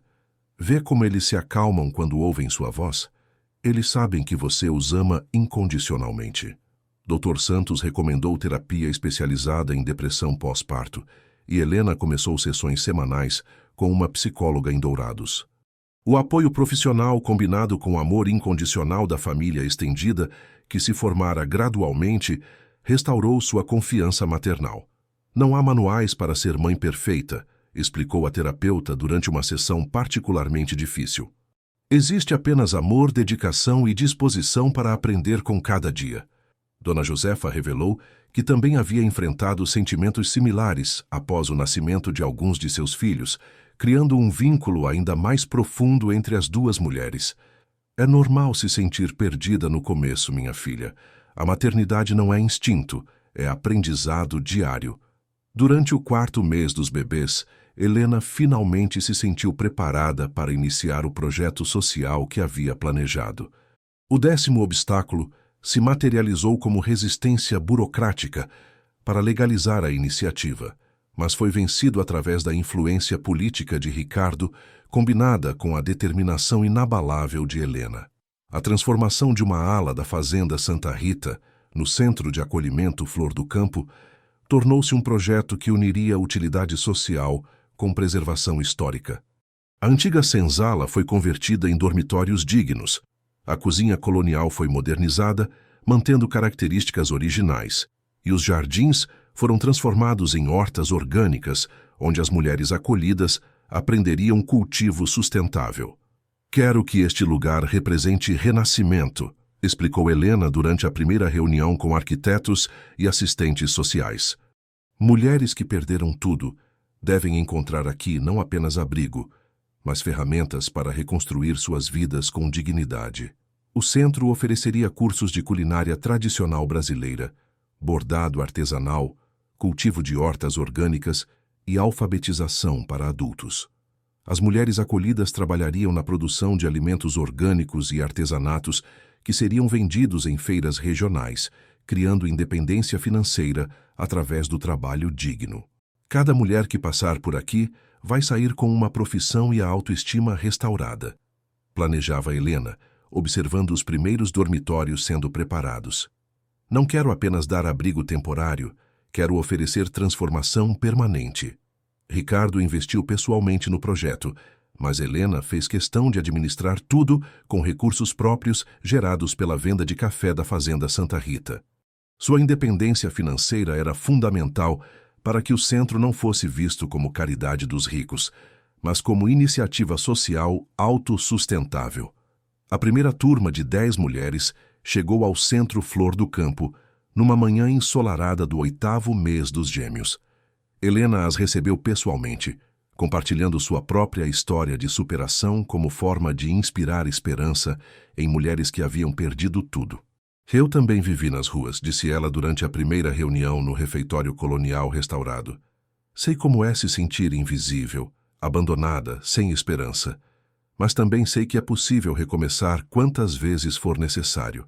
As mulheres acolhidas variavam em idade e origem, mas todas compartilhavam histórias de abandono, violência doméstica ou extrema pobreza que as havia levado às ruas. Ver Helena com os gêmeos nos braços, casada, proprietária rural e dirigindo um projeto social, oferecia evidência concreta de que a transformação era possível. Se ela conseguiu, nós também podemos, sussurrou Antônia, uma mulher de 50 anos que havia perdido a casa após a morte do marido. Ela prova que não importa quão fundo você caiu, sempre é possível subir novamente. O centro funcionava com rotina estruturada que combinava aprendizado profissional, terapia psicológica e atividades que restauravam autoestima. Manhãs dedicadas ao cultivo das hortas, tardes aprendendo receitas tradicionais que poderiam ser comercializadas e noites com aulas de alfabetização para quem precisasse. Helena dividia seu tempo entre os cuidados com Rosa e Gabriel e a supervisão do centro, sempre acompanhada por Dona Josefa, que a ajudava tanto com os bebês quanto com a administração do projeto social. Estes bebês vão crescer sabendo que têm responsabilidade social, dizia Helena, enquanto amamentava Rosa observando as mulheres trabalharem na horta. Vão entender que privilégio vem acompanhado de obrigação de ajudar quem precisa. O sucesso do Centro Flor do Campo atraiu a atenção de políticos e empresários da região que queriam associar seus nomes ao projeto. Helena recusou todas as tentativas de cooptação política, mantendo o centro independente e focado exclusivamente em resultados sociais concretos. Este projeto não é vitrine para ninguém, declarou ela firmemente. É ferramenta de transformação social que deve funcionar longe de holofotes e interesses eleitorais. No primeiro aniversário dos Gêmeos, o Centro Flor do Campo já havia acolhido 40 mulheres, das quais 35 conseguiram emprego ou iniciaram pequenos negócios próprios. Os jardins floresciam com produtos orgânicos que abasteciam restaurantes de Dourados e os artesanatos bordados conquistaram clientela em São Paulo e Rio de Janeiro. Rosa dava seus primeiros passos entre as fileiras de alface e cenoura da horta, enquanto Gabriel engatinhava atrás das galinhas caipiras que forneciam ovos para o refeitório. As crianças cresciam rodeadas de amor maternal múltiplo, com dezenas de tias adotivas que as cuidavam com carinho durante as horas que Helena dedicava à administração. Esta é a infância mais rica que posso oferecer aos meus filhos, refletia Helena, observando Rosa compartilhar biscoitos caseiros com as mulheres acolhidas. Crescer sabendo que amor se multiplica quando é dividido. A conclusão da história trouxe reconciliação completa quando Helena inaugurou oficialmente o Centro de Acolhimento Flor do Campo, numa cerimônia que reuniu toda a comunidade rural da região. Autoridades locais, vizinhos, funcionários da fazenda e as próprias beneficiárias se reuniram para celebrar um projeto que transformara a dor pessoal em ferramenta de cura coletiva. O segundo ano de vida dos Gêmeos trouxe uma rotina familiar que preenchia cada canto da fazenda com alegria genuína. Rosa havia desenvolvido uma personalidade doce e observadora, sempre sorrindo para estranhos e demonstrando afinidade especial com as plantas da horta. Gabriel revelava temperamento aventureiro, engatinhando por toda a casa e explorando cada cômodo com curiosidade insaciável. Helena havia se tornado uma mãe confiante e realizada, equilibrando os cuidados com os filhos e a administração do Centro Flor do Campo com naturalidade que surpreendia até ela mesma. As manhãs começavam com café da manhã em família, no terraço que dava vista para os campos, onde Rosa balbuciava tentando imitar o canto dos bem-te-vis e Gabriel brincava com colherinhas coloridas. «Mamãe, passarinho», dizia Rosa, apontando para os sabiás que nidificavam nas jabuticabeiras centenárias do jardim. «Isso mesmo, meu amor. Passarinho cantando bom dia para nós», respondia Helena, penteando os cabelos cacheados da filha que cresciam com a mesma textura dos seus. Ricardo descobriu uma paternidade que jamais imaginara possível. Homem que passara décadas focado exclusivamente em negócios e planilhas financeiras, agora se derretia ao ouvir os primeiros papai balbuciados pelos gêmeos. Suas manhãs incluíam rituais de troca de fraldas, preparo de mingaus e brincadeiras no jardim que o conectavam com simplicidades que havia esquecido existir. «Nunca pensei que seria possível me sentir completo», confessou ele para doutor Bruno durante uma visita à fazenda. «Passei 45 anos acumulando propriedades e contratos, mas descobri que felicidade real cabe nos braços de 2 bebês e no sorriso de uma mulher que amo». O Centro Flor do Campo expandiu suas atividades para incluir uma escola maternal, onde Rosa e Gabriel conviviam com filhos das mulheres acolhidas, criando desde pequenos uma consciência social natural. As crianças brincavam juntas sem distinção de classe, aprendendo que diversidade enriquece em vez de dividir. Antônia, a mulher de 50 anos que havia chegado ao centro no primeiro grupo, tornou-se coordenadora pedagógica da escolinha. Sua experiência como professora antes de perder tudo trouxe qualidade educacional, que preparava as crianças, tanto academicamente quanto emocionalmente. Estes meninos estão aprendendo desde pequenos que todo mundo merece dignidade, observava Antônia, enquanto Rosa dividia brinquedos com João, filho de uma das mulheres acolhidas.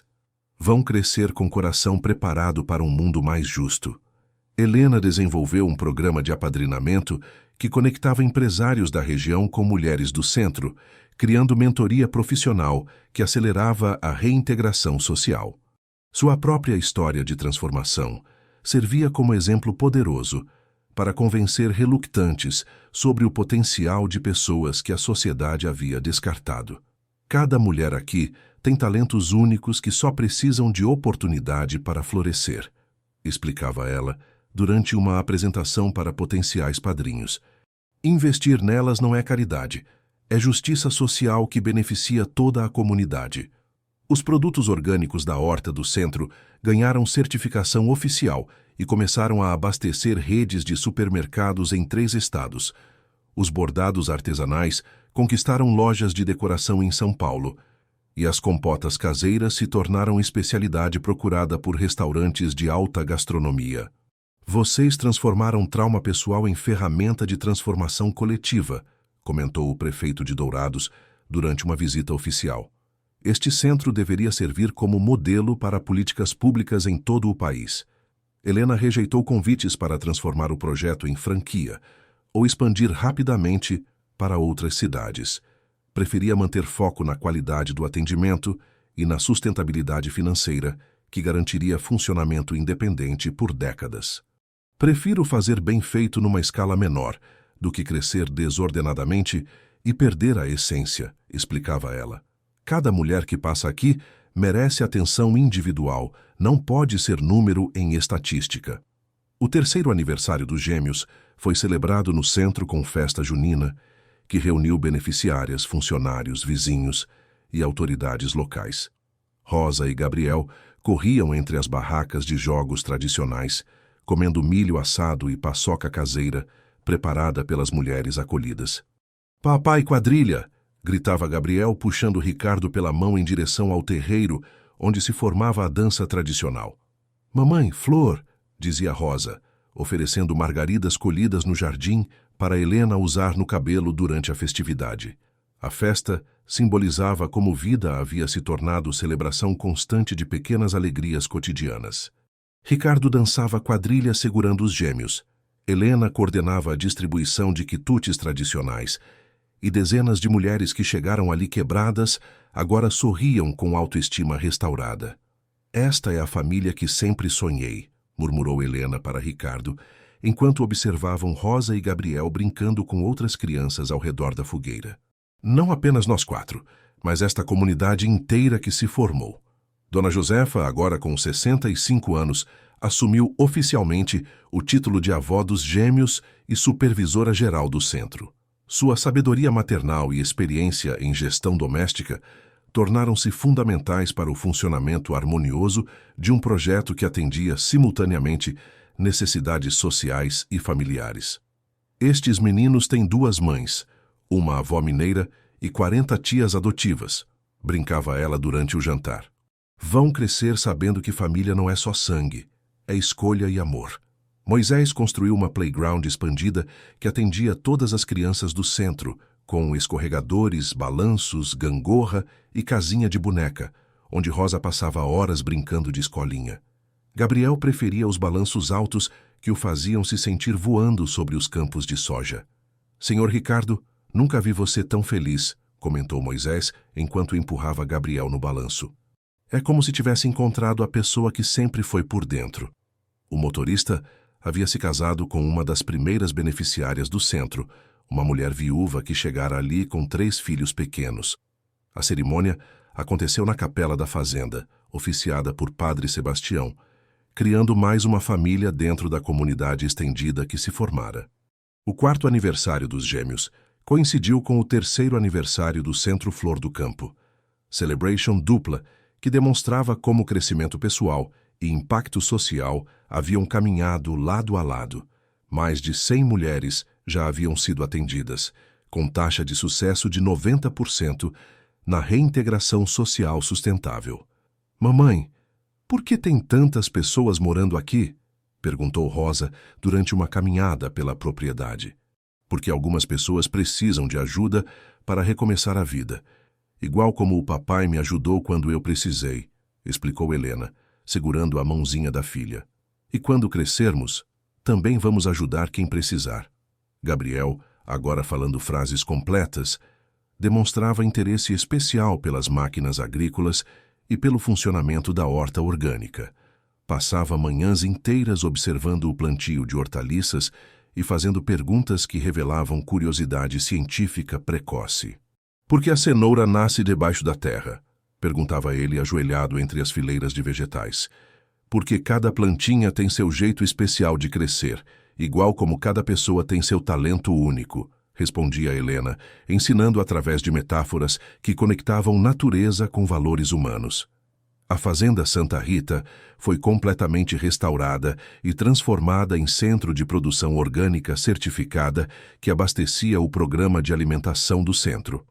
Os cafezais centenários voltaram a produzir grãos de qualidade excepcional, que conquistaram o mercado de cafés especiais em São Paulo e Rio de Janeiro.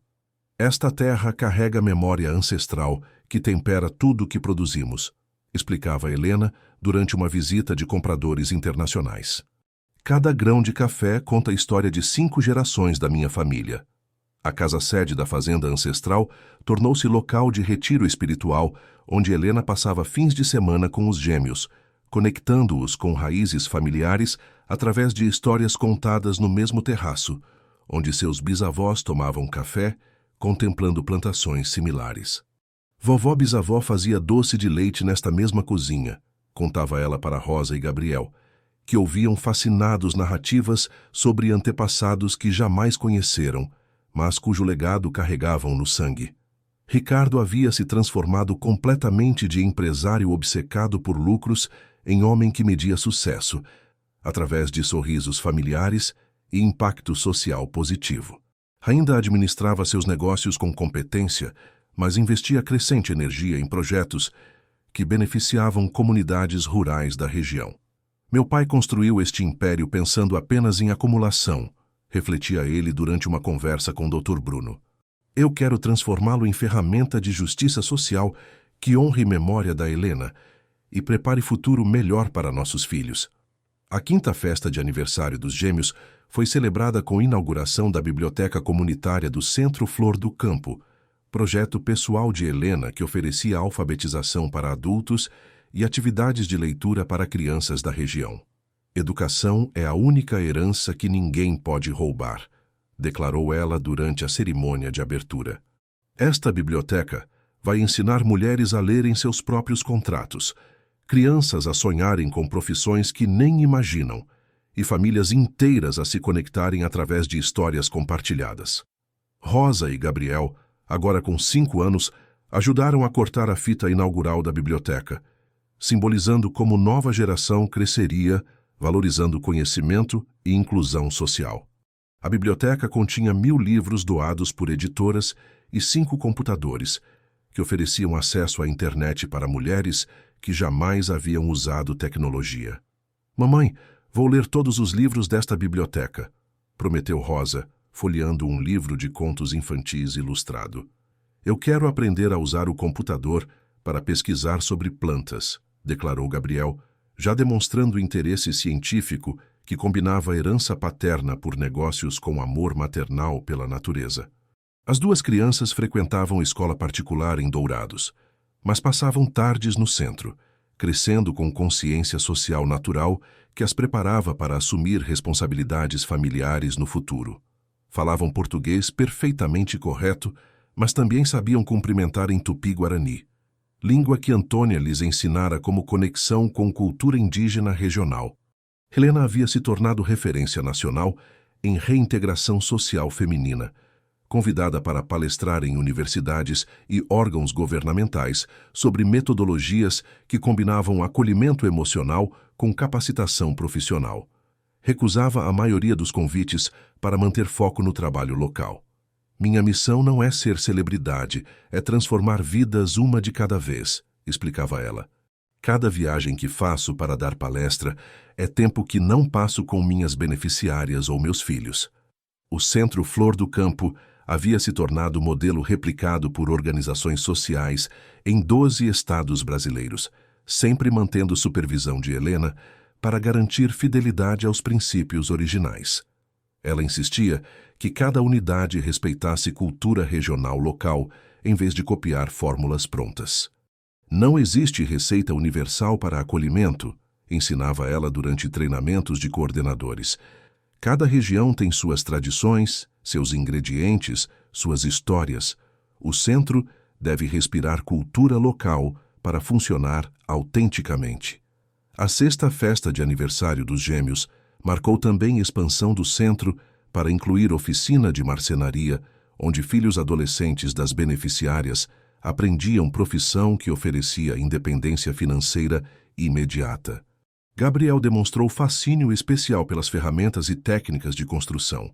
Vou fazer casinha de boneca para Rosa, prometeu ele, observando um carpinteiro ensinar técnicas básicas para adolescentes do programa. E eu vou plantar jardim na casinha, respondeu Rosa, já planejando como combinar presentes dos talentos complementares. A harmonia entre os gêmeos refletia a educação que valorizava a colaboração em vez de competição, preparando-os para assumir jointly os projetos familiares quando crescessem. Helena e Ricardo trabalhavam conscientemente para evitar rivalidade entre irmãos, ensinando que sucesso individual só tem significado quando contribui para bem coletivo. 10 anos depois daquele encontro transformador sob a chuva no centro de Dourados, a casa grande que antes ecoava apenas passos solitários e o tic-tac melancólico do relógio de parede, agora ressoa com risadas infantis, conversas animadas na cozinha, temperadas com cheiro de alecrim fresco e manjericão, brincadeiras no terreiro entre pés de jabuticaba centenários e cantigas de ninar entoadas ao pôr do sol dourado que banha as plantações infinitas. Rosa, agora com 10 anos, havia se tornado uma menina determinada e carinhosa, que dividia seu tempo entre os estudos na escola de Dourados e as atividades no Centro Flor do Campo. Seus cabelos cacheados balançavam enquanto corria pelos corredores da fazenda, sempre acompanhada por Gabriel, que aos 10 anos já demonstrava interesse científico em agricultura sustentável e tecnologias que pudessem melhorar a produtividade das hortas orgânicas. Mamãe descobriu na internet uma técnica nova de compostagem que pode aumentar em 30% a qualidade do solo, anunciou Gabriel durante o café da manhã, consultando anotações que fazia num caderno dedicado a pesquisas agrícolas. E eu já sei bordar igual Dona Antônia, acrescentou Rosa, mostrando orgulhosamente um pano de prato decorado com flores coloridas. Quero ensinar bordado para as meninas novas que chegarem no centro. Helena observava os filhos com orgulho maternal, que transbordava seu coração.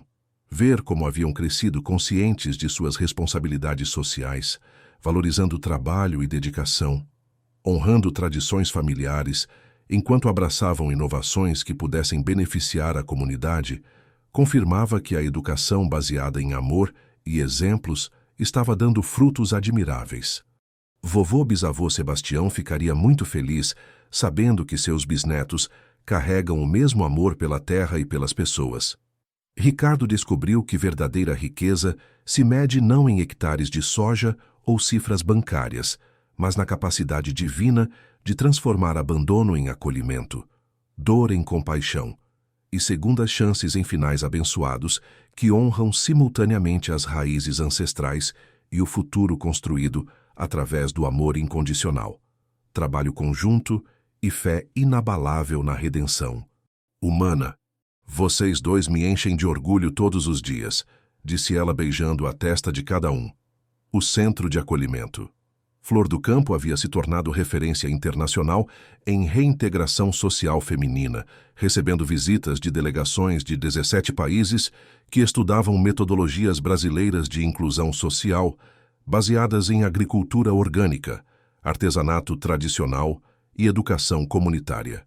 543 mulheres já passaram por aqui, relatava Helena durante uma reunião com representantes da ONU. 92% conseguiram reintegração social sustentável e 68% abriram seus próprios negócios. Mas para Helena, estatísticas eram apenas números frios comparados às transformações humanas reais que testemunhava diariamente.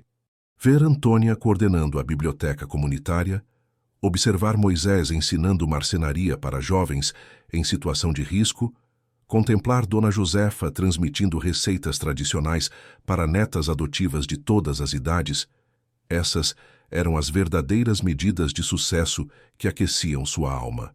Cada sorriso reconquistado, cada lágrima de alegria derramada, cada mãe que volta a abraçar filhos com dignidade restaurada, vale mais que todos os prêmios e reconhecimentos que poderiam nos dar. Refletia ela numa tarde contemplando os jardins floridos do centro.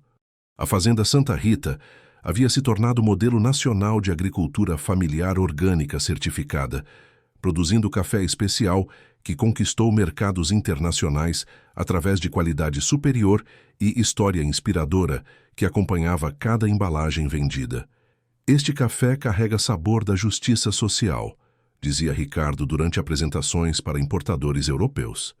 Cada grão foi cultivado por mãos que encontraram dignidade através do trabalho, em terra que retornou para a família original através de reparação histórica. Os gêmeos passavam férias escolares trabalhando na fazenda ancestral, aprendendo técnicas agrícolas sustentáveis e absorvendo consciência ambiental que os preparava para assumir responsabilidades futuras como guardiões das tradições familiares renovadas. Rosa sabe identificar pragas nas plantas melhor que muito agrônomo experiente, brincava o capataz da fazenda. E Gabriel inventa soluções ecológicas que nem os livros técnicos ensinam. As crianças cresciam bilíngues em português e consciência social, falando fluentemente sobre direitos humanos, sustentabilidade ambiental e responsabilidades de privilégio que acompanham heranças materiais e espirituais. Privilégio não é para se orgulhar, é para se responsabilizar, ensinava Helena durante conversas familiares no terraço. Vocês nasceram em berço dourado, mas cresceram sabendo que ouro só brilha quando reflete luz em outras vidas. O 10º aniversário do reencontro foi celebrado com festa comunitária que reuniu mais de 300 pessoas, entre beneficiárias antigas e atuais do centro, vizinhos rurais, autoridades locais, funcionários das fazendas e a família estendida que se formara através de laços de amor escolhido. 10 anos atrás eu estava debaixo daquela marquise na cidade, sem esperança, sem dignidade, sem futuro, discursou Helena durante a cerimônia. Hoje estou cercada por amor multiplicado, projetos realizados, filhos saudáveis e uma comunidade inteira que prova que segundas chances podem gerar milagres permanentes. Ricardo segurou sua mão durante o discurso, lembrando-se da garoa fina daquela tarde, que mudou fundamentalmente o rumo de suas vidas. O maior investimento que já fiz não foi em terras ou maquinário, foi em amor verdadeiro que se multiplicou em benefícios incalculáveis.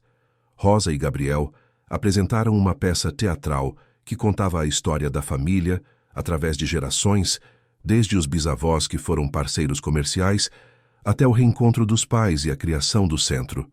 A apresentação emocionou a plateia inteira, especialmente quando as crianças recitaram poemas sobre a importância de preservar memórias ancestrais enquanto construem futuros mais justos. A terra tem memória que passa de pai para filhos através do suor, do amor e do trabalho honesto, declamou Rosa com convicção que impressionou todos os presentes.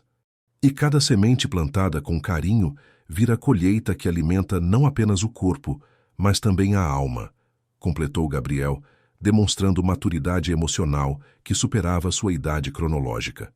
Durante a festa, foram inauguradas 2 novas instalações do centro. Uma padaria comunitária, que produziria pães artesanais para distribuição gratuita em escolas públicas da região, e uma oficina de costura industrial que formaria costureiras especializadas em roupas profissionais femininas. Cada nova atividade que criamos multiplica oportunidades de transformação, explicava Helena para jornalistas que cobriam a celebração. Não queremos apenas acolher mulheres em crise. Queremos criar ecossistema completo de reintegração social sustentável. Dona Josefa, agora com 75 anos, mas ainda ativa e determinada, assumiu oficialmente o cargo de diretora de tradições culturais do centro, responsabilizando-se por preservar receitas familiares, técnicas artesanais tradicionais e histórias orais que conectam passado com presente. Tradição não é museu, é semente viva que precisa ser plantada em cada geração, filosofava ela durante aulas de culinária regional. Ensino essas receitas não para repetirem igual, mas para criarem melhor. Moisés havia se tornado coordenador de capacitação profissional, supervisionando oficinas de marcenaria, mecânica básica e manutenção rural que preparavam jovens para mercado de trabalho especializado. Seu próprio filho, fruto do casamento com beneficiária do centro, estava se formando em engenharia agrícola para retornar e contribuir com inovações tecnológicas. Este menino vai revolucionar a agricultura familiar brasileira, previa Moisés com orgulho paternal. Cresceu vendo como o trabalho digno transforma vidas, agora vai usar conhecimento universitário para multiplicar essas transformações. A biblioteca comunitária havia se expandido para incluir laboratório de informática com 20 computadores e acesso à internet de alta velocidade, que permitia cursos online de capacitação profissional. Mulheres que chegavam ao centro analfabetas saíam dominando ferramentas digitais básicas que ampliavam dramaticamente suas oportunidades de emprego. A alfabetização digital é tão importante quanto a alfabetização tradicional no mundo moderno, argumentava Antônia durante cursos que ministrava. Mulher que sabe usar computador nunca mais fica dependente de ninguém para resolver problemas básicos. O programa de apadrinamento empresarial havia criado rede de mentoria que conectava executivos da região com beneficiárias do centro, proporcionando orientação personalizada para a criação de microempresas que aproveitavam talentos individuais descobertos durante processo de acolhimento. Cada mulher tem habilidade única que sociedade desperdiçou, ensinava Helena durante treinamentos de mentores. Nossa função é identificar esses talentos escondidos e criar condições para florescerem economicamente. A Capela Colonial da Fazenda havia se tornado local de peregrinação para casais que buscavam inspiração em histórias de amor que sobreviveram a adversidades extremas. Padre Sebastião, agora com 80 anos, ainda oficiava cerimônias mensais para casais da comunidade e batizados das crianças nascidas no centro. Este altar presenciou o milagre de amor que se multiplicou em bênçãos comunitárias, dizia ele durante homilias. Prova que Deus trabalha através de corações humanos dispostos a se sacrificarem pelo bem maior. Helena desenvolvia novo projeto para criar Universidade Popular Rural que ofereceria cursos técnicos gratuitos em agricultura sustentável, gestão de cooperativas e empreendedorismo social para jovens de famílias carentes da região. A iniciativa seria financiada através de parcerias com universidades federais e fundos de desenvolvimento social. Educação superior não pode ser privilégio apenas de quem nasce em berços dourados, argumentava ela, durante reuniões com reitores universitários. Precisamos democratizar conhecimento técnico que pode transformar realidades rurais inteiras. Rosa manifestou interesse em estudar medicina veterinária especializada em animais de fazenda, sonhando em contribuir para desenvolvimento de técnicas que melhorassem bem-estar animal nas propriedades rurais da região. Gabriel expressou fascínio por engenharia ambiental, querendo desenvolver tecnologias de tratamento de água e energia renovável para comunidades isoladas. Nossos filhos estão escolhendo profissões que honram valores familiares enquanto abraçam conhecimentos modernos, observou Ricardo com satisfação paternal. Vão ser nova geração de líderes rurais que combinam tradição com inovação. No 11º aniversário dos Gêmeos, o Centro Flor do Campo inaugurou sua própria escola técnica, credenciada pelo Ministério da Educação, oferecendo cursos de 2 anos em agricultura orgânica, gestão de cooperativas rurais e artesanato comercial, que formavam profissionais qualificados para mercado regional em expansão. Agora oferecemos formação completa, desde a alfabetização básica até diploma técnico reconhecido nacionalmente, anunciou Helena durante cerimônia de formatura da primeira turma. Mulheres que chegaram aqui sem saber ler estão se formando técnicas especializadas. A primeira turma de 15 formandas incluía mulheres entre 25 e 55 anos que haviam percorrido jornada completa de transformação pessoal e profissional. Todas receberam ofertas de emprego antes mesmo da formatura, demonstrando qualidade do ensino oferecido. Vocês provaram que idade não é barreira para recomeçar, disse Helena durante discurso de Paraninfo. São exemplo vivo de que determinação e oportunidade adequada podem vencer qualquer adversidade. A Fazenda Mansão, onde tudo começou, havia se transformado em patrimônio histórico preservado, que recebia visitações educativas de escolas públicas interessadas em aprender sobre história rural brasileira, agricultura sustentável e projetos de inclusão social.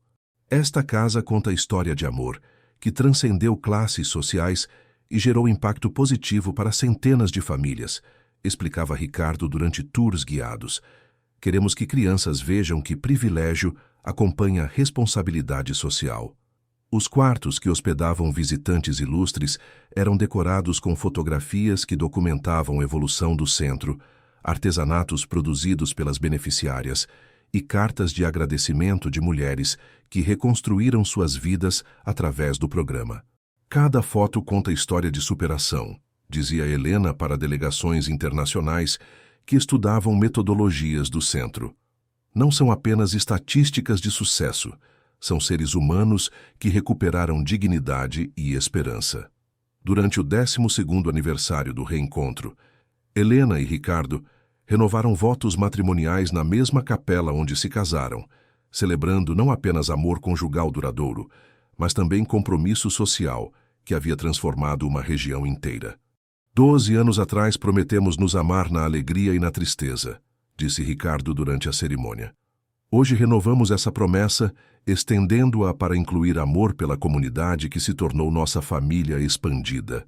Rosa e Gabriel, agora com 12 anos, serviram como pajens da renovação, carregando alianças originais que haviam pertencido aos bisavós e simbolizavam continuidade de valores através de gerações.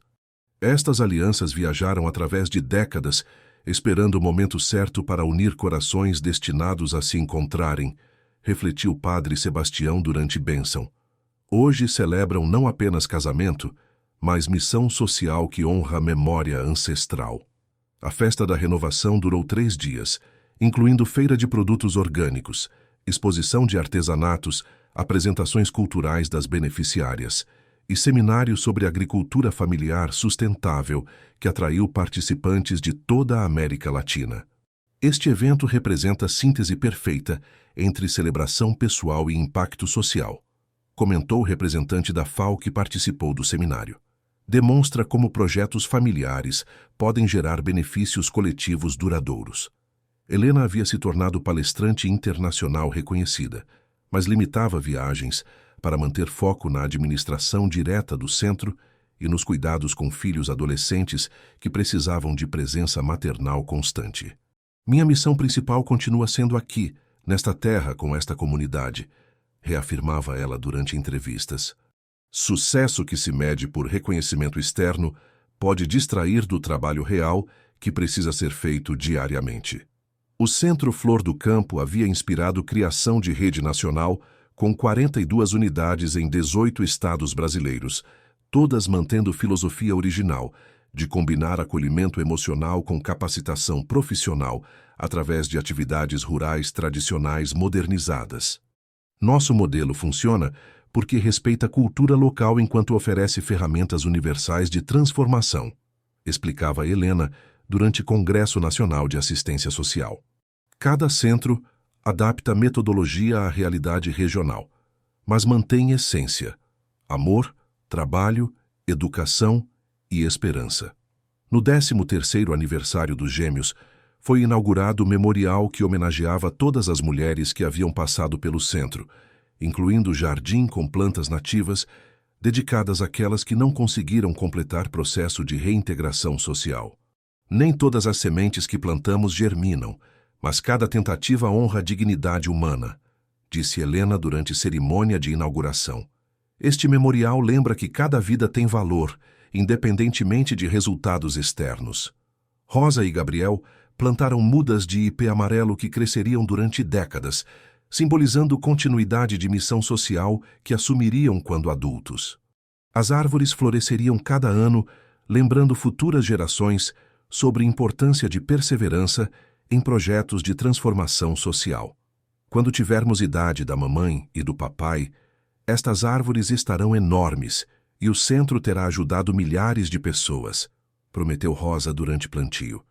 E nós vamos continuar plantando novas mudas para que nossos filhos também tenham como contribuir, acrescentou Gabriel, demonstrando compreensão precoce sobre responsabilidades intergeracionais.